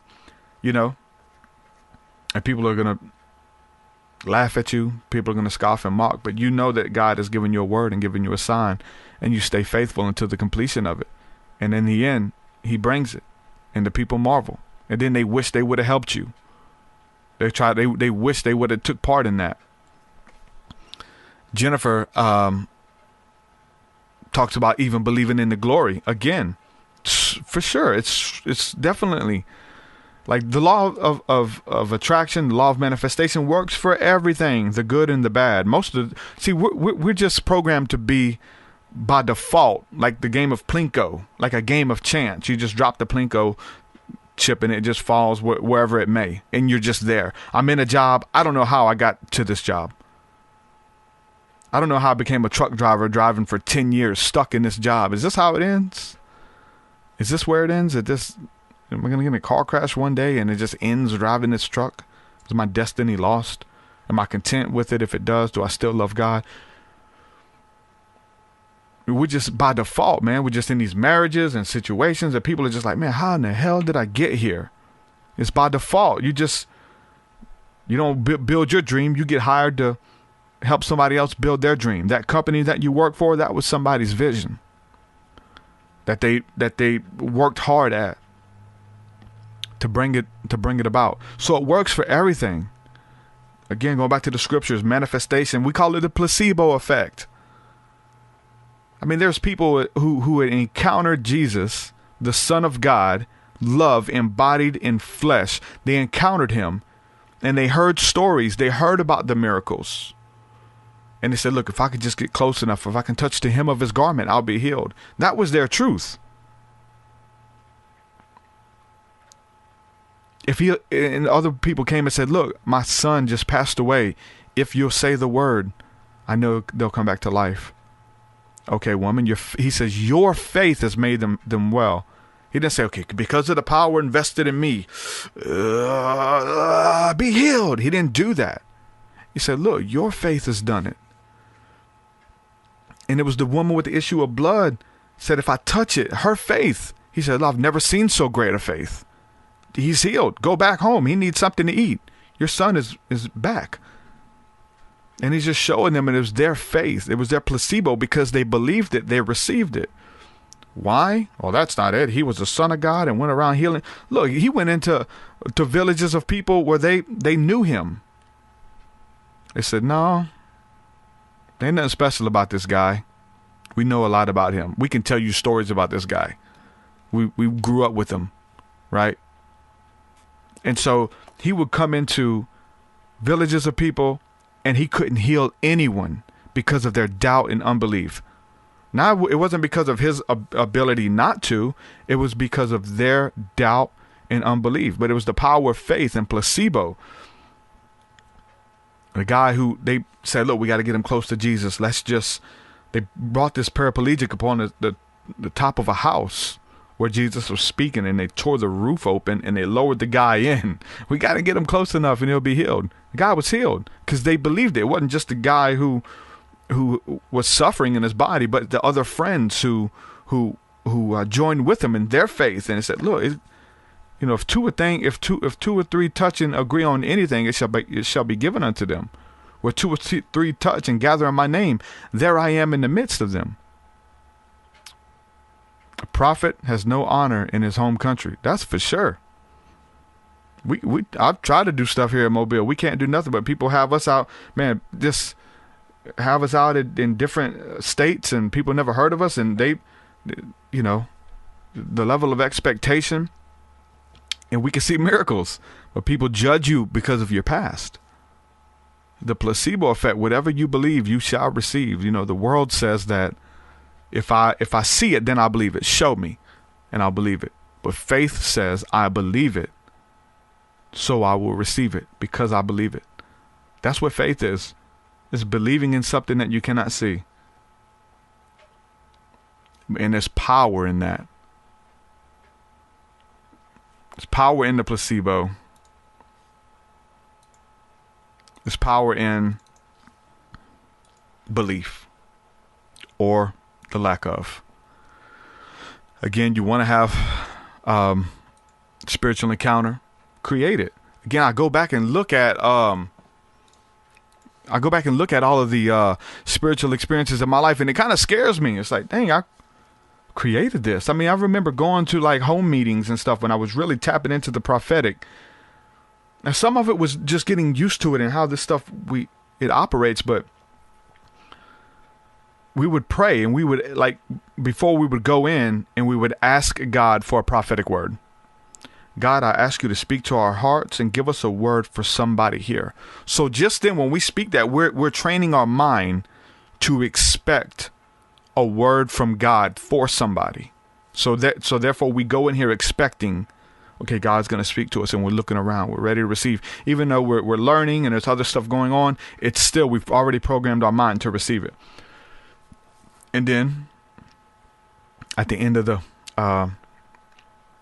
session, we'd have a word for somebody. Hey, I believe that the Lord wants to, communicate this with you. And we'd always have a word. We'd always find what we were looking for. We would go visit churches and ask for a word for that church. God, give us a word for this church. What would you say to the pastor? And then we would be downloaded something from the Father's heart for the church, and we'd share it with the pastor. Healings, believing for healings, believing for deliverance. Whatever you believe for, you shall receive it. We would go on faith and not have any gas money to make it to this meeting. And we'd pray, God, we really want to be here. We know we're supposed to be here. We don't have money. Please open up a door for us to be able to have gas money to make it to this meeting. All the gas money was $20 is all we needed, just to get there, get our gas, and drive back across town.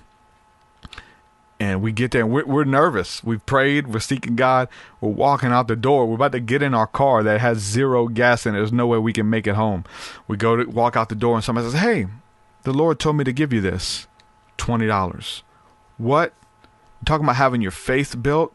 It's like, man, hold on. God really does have this if we trust and believe. First, we have to believe. First, we have to trust. They go hand in hand. But to be able to see these divine encounters and these miracles in our lives because we believe them. And then so whom much is given, much is required. And he begins to trust us with more. The same faith that it took to get to a $20 home meeting to pay for the gas is the same faith that it takes to believe for a $20,000 car, a $200,000 home. It's the same faith. The faith doesn't change. It's a gift. It's the gift of faith that comes through. Faith is faith. It's just believing it. I know it seems farther away. Maybe it takes a little bit more time, but it's already there. You just have to believe it. And there's different obstacles as you believe it. Again, I've talked about this earlier, even with my own faith and rationalizing things and what is this going to look like and how do I get to it? And there's his own levels of obstacles to get there. But being able to see that and knowing that it's a thing and knowing that it's an obstacle is there for you to overcome it. And then be a testimony to others about what God can do for you. What God can do for them because he did it through you, and God is not a respecter of persons. It's not that, I'm just using that person or I only use them at that level. Knowing, you have to know your calling and know what God has called you to do, and then believe for that. Get that vision, whatever it is. And that comes through the trance state, that comes through dreams. Some of you have to return to the dream that you was given when you was a child, that you lost. The company took it from you. An uncle took it from you. Your parents, a job, schooling, they stole your dream. You got to recapture that dream. It's part of the journey. No matter where you are, there's people, man, in their 70s and 80s just now recapturing the dream and stepping into it, walking in it. God is not a respecter of persons. And so these universal laws, these principles, they go hand in hand. And we're seeing them. We're believing for them. It takes finances. I see it in my community. Christy Folks here says faith is that $500 your boss gives you when your bank account is in a negative. Mind blown. Your faith isn't in the boss. Your faith isn't in the money.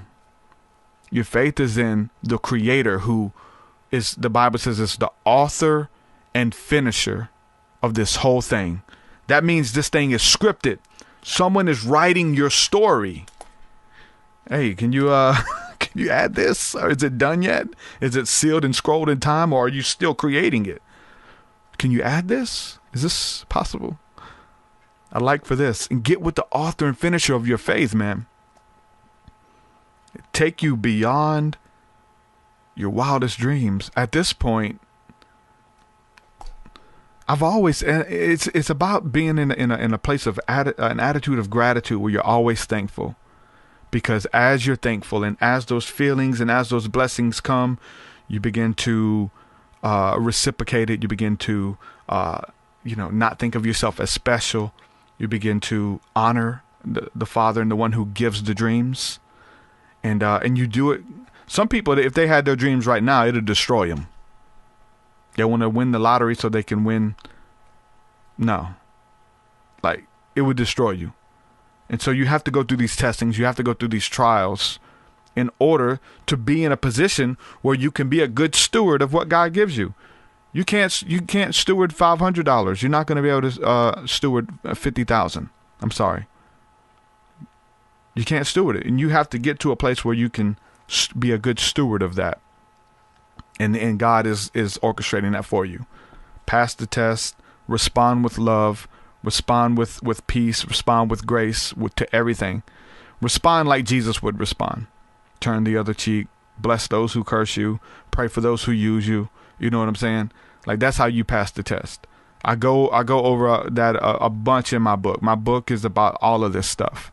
I tried to not leave any stone unturned in the book. I tried to really go in on it all. And that sanctification process of being refined in the refiner's fire, being made as that of pure gold, and all the impurities come out.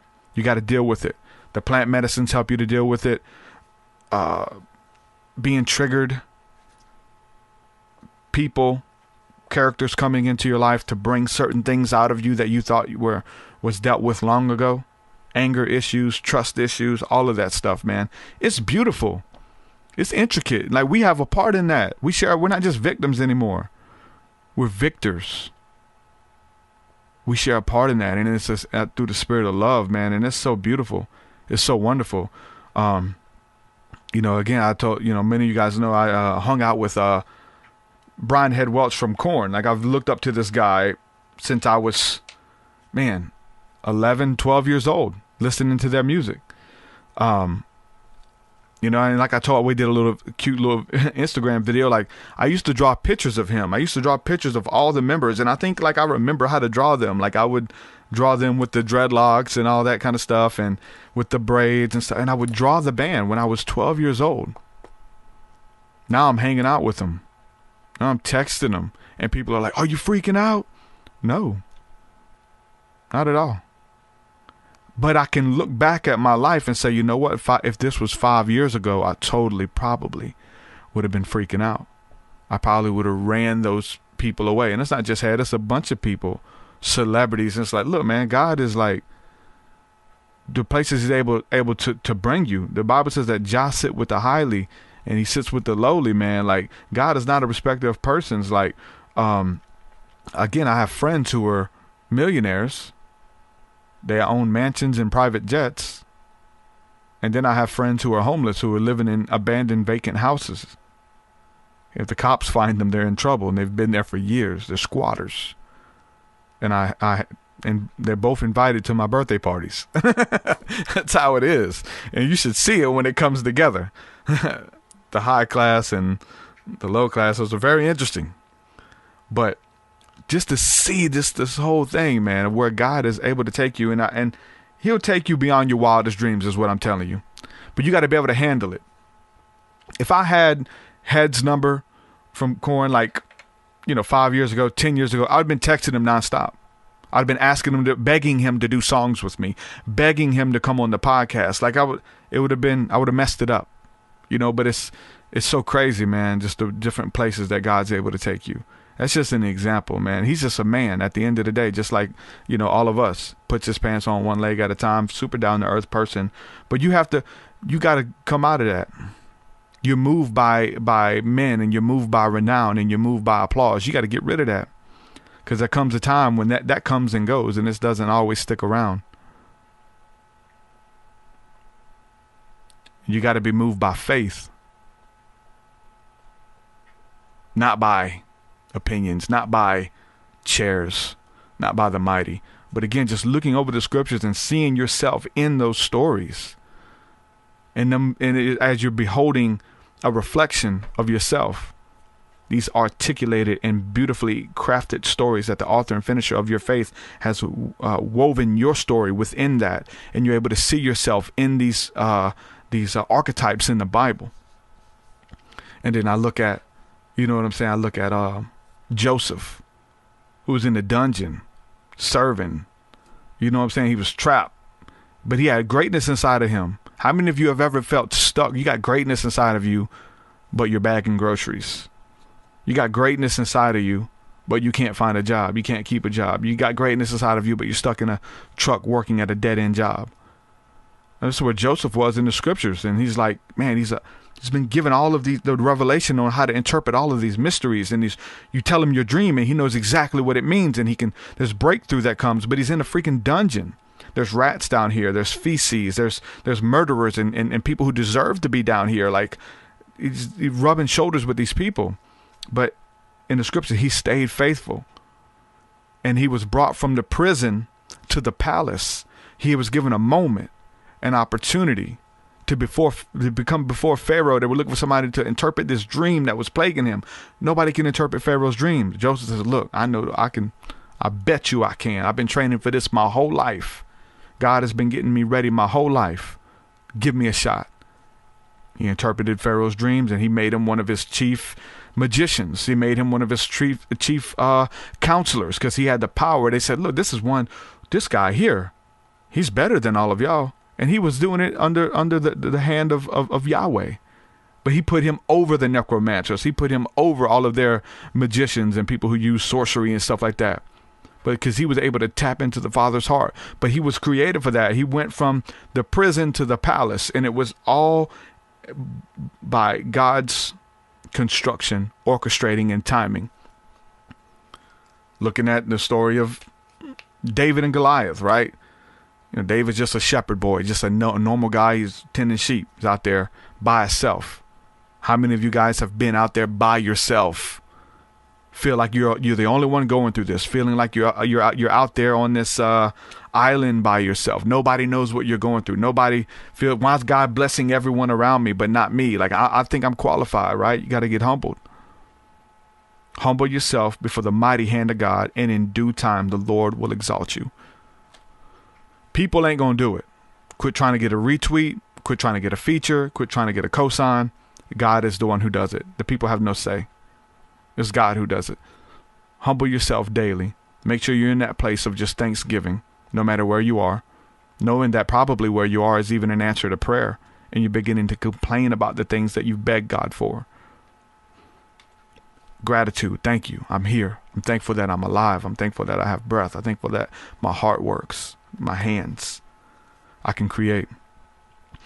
David was out there by himself tending these sheep, and then sometimes these predators would come after the sheep and try to kill them. They were wolves and lions and bears, and David had been practicing with his little slingshot, hitting targets and all this practicing, developing his skill, his talent, when nobody could see him. And so when these wolves come and the bears come, David was able to kill them. He killed them because he was gotten so good with his slingshot to protect his sheep. And then when they put out a decree, look, we got a giant that's threatening the city. Who has faith to help us take out this giant? No, everybody's scared to death of that giant. And now you have giants in your life too.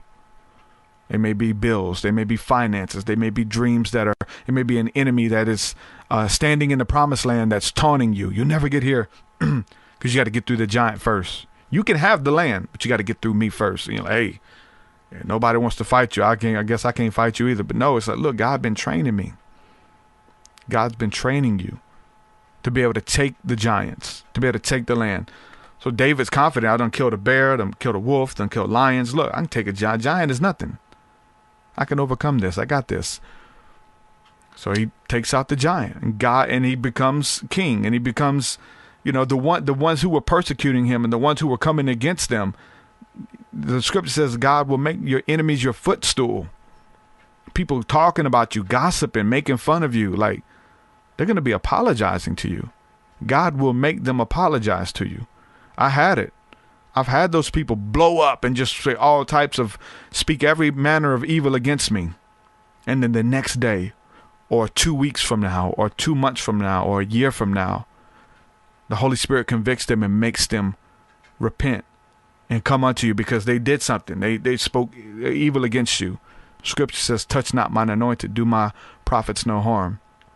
To know that you are called, you are anointed by God, and you have to carry that anointing, and that everything is going to line up for your good, even though it doesn't look like it, even though it looks like you're just stuck in a pasture all by yourself, just waiting years, even though if it looks like you're in the bottom of a prison. There's people who listen to this in prison, and God is setting the captives free, man. He put you in a position. You got to be grateful. There's natural empathy that is imparted to you in these places that don't come from the mountaintop. Now, they allow you to sustain yourself and to know truth and to know universal law and to know who God is and God's character that you learn through going through the trials and through the testing that you'll never get. You'll never get it. But you go through that stuff and you get it. It's imparted unto you. Make your enemies your footstool, man. When I encourage somebody, I know I'm talking to somebody. I know it. I know it. I don't question it. I don't doubt it. I have faith and I know. And guess what? Because I have faith and I know that the word of God does not come back void. And I know it goes out and it heals people and it pulls them out of situations and it pulls them out of disaster and it gives them hope. I know it. I've seen it. I'm seeing it. I'm seeing people come out of those dead-end jobs and pursue something greater. I'm seeing people step into their life's calling by listening to words of encouragement, speaking life. So there's no question. And I do it even if it's just for the one. So I want you to do it. I want you to pay it forward. I want you to raise up people under you. I want you to start a podcast. I want you to share what God has given you, what helps you. Do it, man. It's speaking to your spirit. These words are life. It's truth. At the end of the day, I'm just sharing what works for me. If it didn't work, I wouldn't share. I'm going to share what didn't work. But look, it's so that you can learn what works and what doesn't work. It's for you. I can't do the work for you, though. I can't do it for you. It's there. God is not a respecter of persons. We all have the same 24 hours in a day. Now, what you do with that time is up to you. You have, again, I always talk about we have smartphones and we have the ability to, man, you can make a channel about, again, crazy stuff, ways to cook eggs, whatever your passion is, though, like pursue your passion. Like if your passion is cooking, like ways to cook ramen noodles, you can make a YouTube channel that just specializes in that. And eventually, if you stay consistent with it, you can put ads on there. Maybe the ad revenue eventually gets enough to pay your light bill.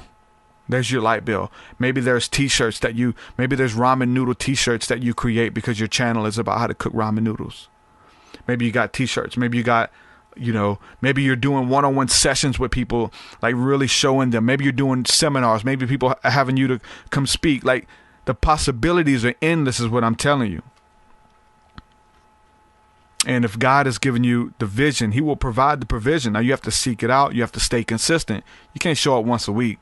What happens if you go to work and you just show up once a week on the job? This guy only comes on Mondays. Rest of the week, he just does what he wants to do. Look, you got to show up. You got to run the race. You have to, like the parable of the talents. God has given us all these talents. What are you doing with it? You buried it and hid it? I hid it deep in my heart so no one would steal it. Well, you didn't cultivate it. I gave it to you to cultivate. Cultivate. Plan it. Share it. I'm telling you, the more you give, the more you receive. It's the law of compensation. Look it up. Don't take my word for it. There's many people before me. I didn't make none of this up. I didn't make none of it up. I'm stepping into the flow, man. And you need to as well. Step into the flow. Let God fight your enemies for you. He'll do it. I got a whole book on it. It's like, that's what he does. You know? Man, and I feel like, man, the world would be a better place. Just for you to step into at least your world, right? Your world would be better. To step into, to be able to wake up and do what you love for a living. I used to feel like we all deserve that. You don't deserve it. You deserve what you work for. You deserve, I'm not going to get into that, but you don't, I used to think that God wants us all to be happy and God wants us all to live our best life now. It's available. You can live your best life now, but you got to work. You got to show up. You got to, all the principles and things you've been learning, you got to put them into place. Other than that, it's theories. It's for those who work for it. It's for the early bird gets the worm. You got to show up. You got to ask the Father. You got to put it out there. They're principles that apply to everyone, not just preachers, not just prophets, not just Christians. Everyone. Who's that? Frederick, I think, says, is that who this is? Frederick? I'm going to make sure. It says, every moment is sacred. Yeah, Frederick. I'm sending your book out today. Every moment is sacred. And if you know that, I mean, Eckhart Tolle is a millionaire by teaching people that every moment is sacred. Teaching them how to manifest and how to tap into the now moment. It's the only moment that you ever have. I mean, you're talking about when you're tapping in, whether it's by the use of plant medicine or deep levels of meditation, you're going to receive the download of information that now is the only moment that you have. Don't waste it. Time is precious. You don't get much. The only thing that you can't get back is time. And it's precious. And it's powerful. Seed, time, and harvest. Put a seed in the ground. I tell, like, seeds are different things for different people. For those of you who want to start a podcast, well, eventually you're going to have a logo. Maybe that logo is a seed. Hire somebody to do you a logo. Put that seed in the ground. Maybe in 24 hours, maybe in 3 days, the seed comes back. That's a quick one. You got a new logo. Wow, cool logo. It looks good. Maybe you want to start a podcast. Maybe you put something in the ground. Maybe buying a microphone. Well, I don't have money for it. Maybe, I don't know. Maybe a credit card. Maybe invest in yourself. You know what I'm saying? Put that seed in the ground. So much, and it comes to fruition. Be not deceived. Whatsoever a man soweth, that he will also reap. If you don't put nothing in the ground, quit coming over here with your hand out. You didn't put nothing in the ground. Nothing's going to come up. You expect it, but the scripture says the harvest is plentiful, but the laborers are few. You got to labor. You got to toil. I love glorying with other friends. The Bible talks about that. Just about like when we have friends around and we have accolades and things in our life, I want to have people with me. I want to have my people with me, but you got to put in on this. You got to help. I'm not doing all the work so you can ride my coattail. Now, freely I have been given, freely I will receive. I didn't have to pay for any of this stuff, but to manifest it and to invest in yourself, that's a whole nother story. There's people out there who know how to do this stuff. You need to get with them. I'm freely sharing this information, and you can figure it out. You can check out my book. You can, there's just so many. You can watch endless YouTube videos or podcasts. I'll tell you what, when I wanted to start a podcast, I quit listening to spiritual podcasts. Guess what I started listening to? Podcast about podcasting. I started listening to podcasts about podcasting that teach you how to podcast, what pitfalls, who to use for your hosting, what microphones work, what quality should I save my files in. I began to be infatuated and really get to the bottom of it. And I fell in love with the art and how it works and the good and the bad and the pros and the cons. And, I'm doing this. Even you learn little things and you get better and you add it to your arsenal. There's people who are, I don't have to reinvent the podcasting wheel. There's people who are doing a great job with it. And you can hire those people. You could do sessions with those people. You can buy courses from those people and packages. I'm getting ready to put together just an entire package to show you guys everything that I do on the podcasting end. I get messages from all these people. Even people I interview, big name people, that say, hey, TruthSeekah, I love your aesthetic, looks beautiful. How do you do it?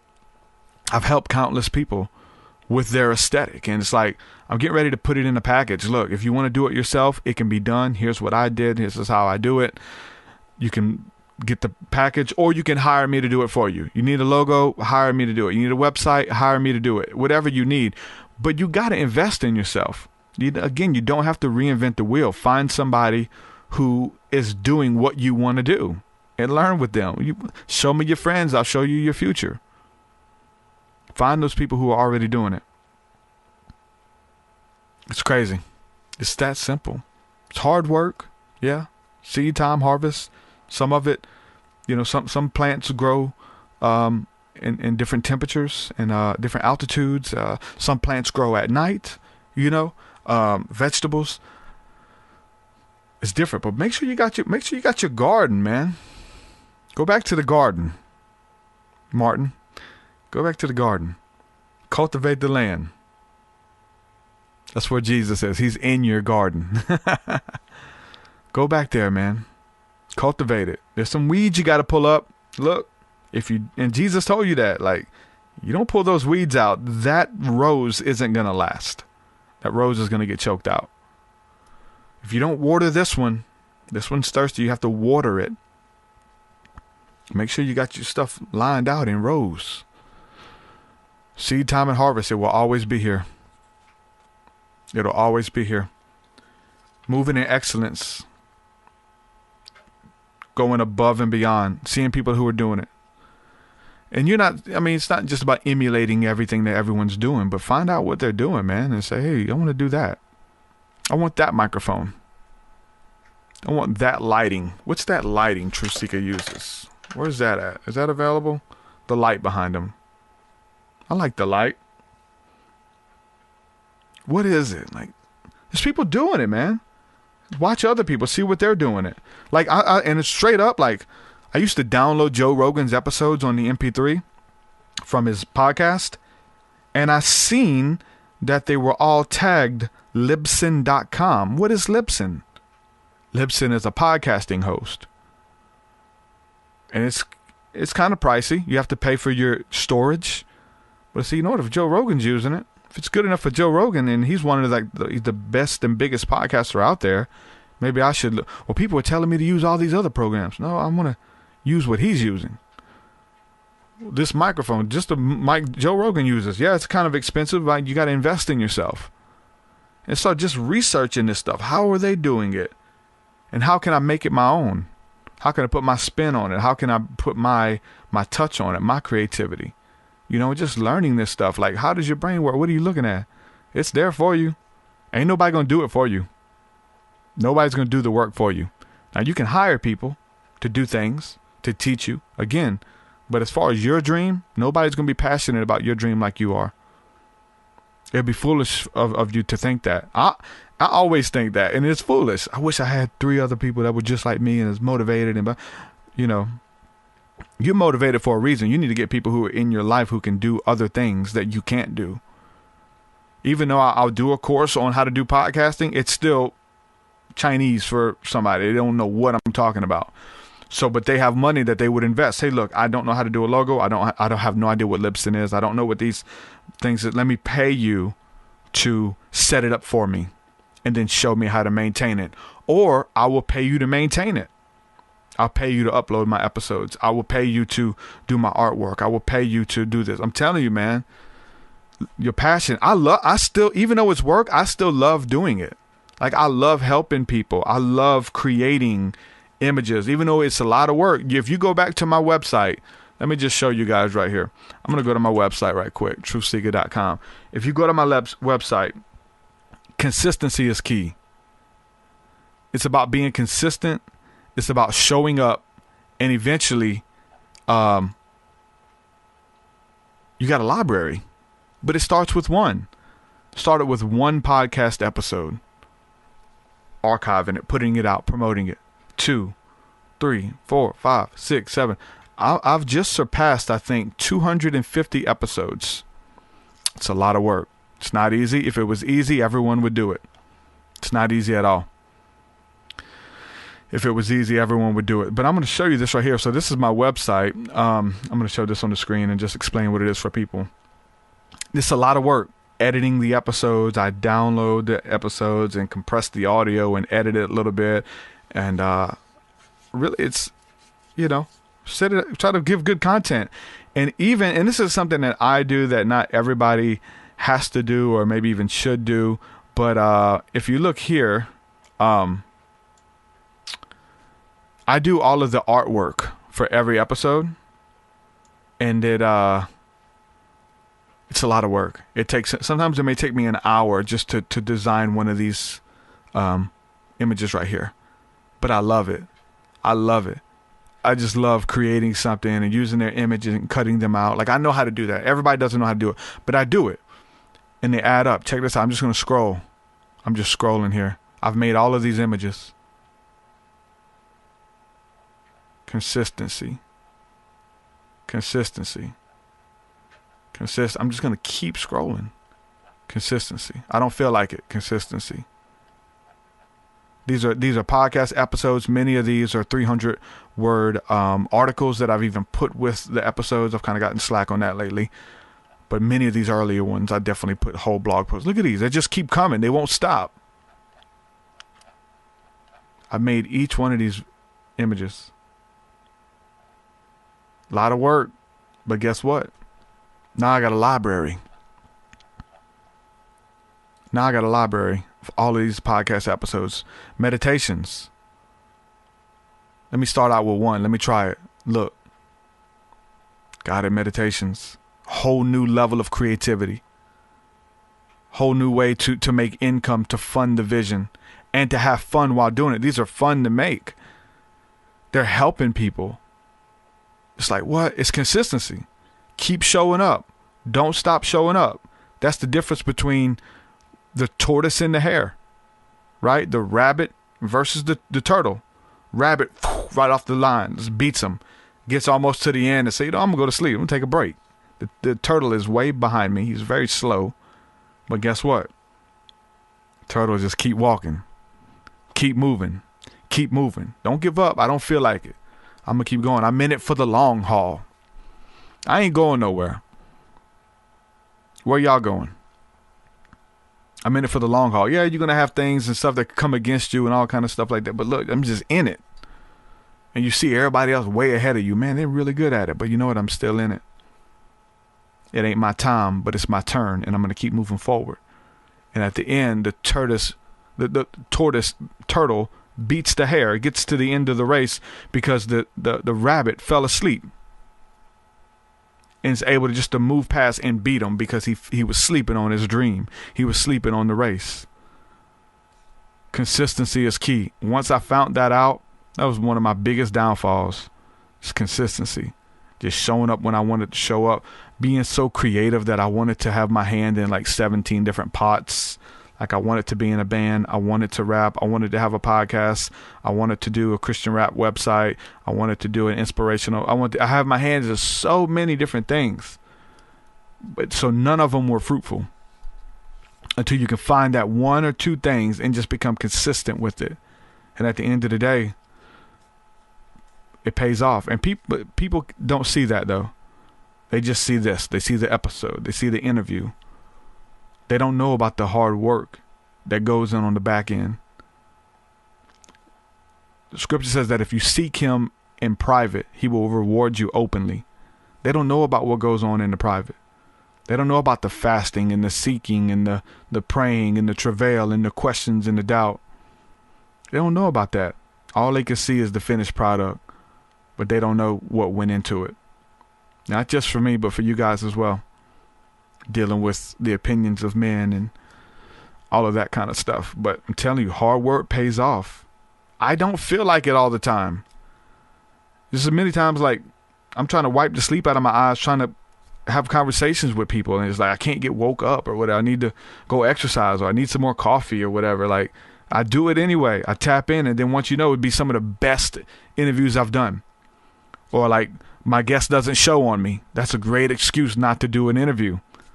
Guest didn't, or podcast. Guest didn't show up. Guest no podcast today. And people in the community would be like, man, go ahead, go live, man. Just do it. Just go live. Push the button. I'm scared. What do you want me to talk about? I have nothing prepared. I don't know what to talk about. Then I end up going for 2.5 hours by myself, creating some of my best content that just kind of organically flows, and then coming out answering questions from the chat and having this dialogue with you guys. And it's like the best content ever, just because I showed up. I didn't want to. Some of y'all convinced me to do it anyway. We encourage one another. Show up. I tell you, a little bit of encouragement goes a long way. Pay it forward. I hope that this encouraged you to pursue your dreams, to believe God for the things unseen, to believe for the unbelievable. Because if you believe it, you will receive it. Whatever it is, renew your mind. That's the whole thing about Christ consciousness, is renewing your mind so that you have the mind of Christ. That you're looking at things, that you're viewing life through the lens of the renewed mind. Renewed by the Spirit of Christ, where all things are pure, where all things are beautiful. I'm telling you, man, it's a battle. It's a struggle. It's a spiritual war. There's good, there's bad, there's demons, there's angels, there's spirits, there's ghosts. There's all kind of stuff going on, trying to make sense of it all. But you can do it. If I can, you can. There's levels, man.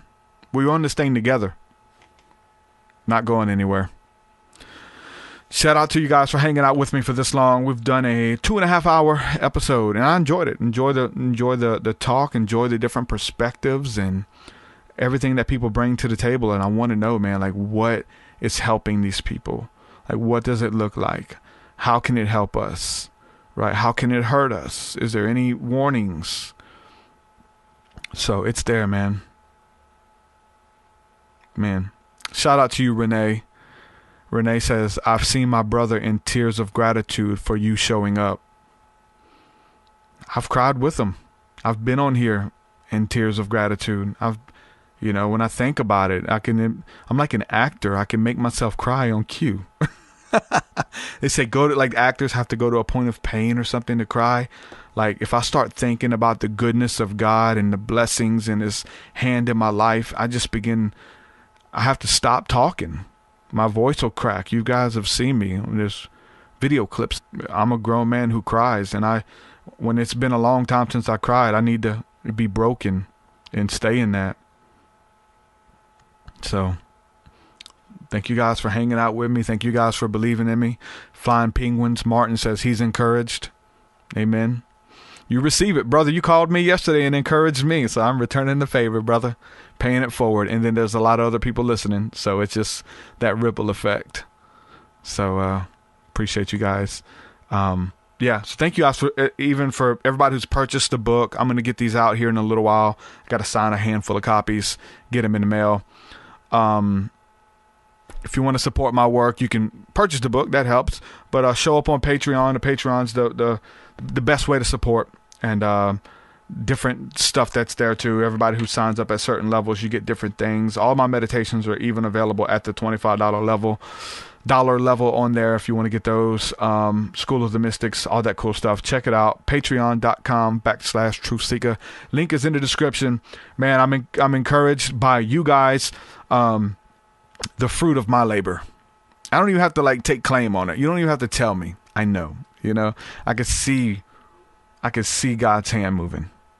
Like, I see people moving. I see people walking in the destiny. I see them expecting miracles. I see them receiving miracles. Of financial breakthrough is a miracle for many people, right?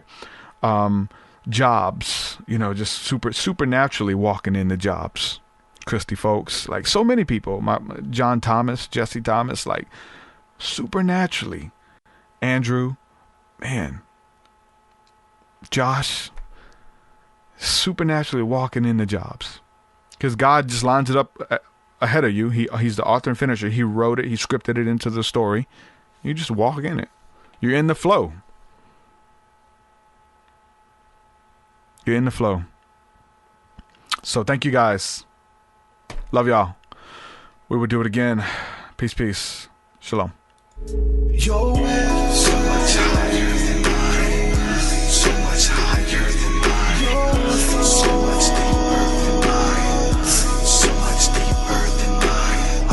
Well, that does it for this episode, folks. To hear more episodes of the TruthSeekah podcast, head over to TruthSeekah.com. And if you're wanting to support the show and get rewards, go to our Patreon page at patreon.com/TruthSeekah.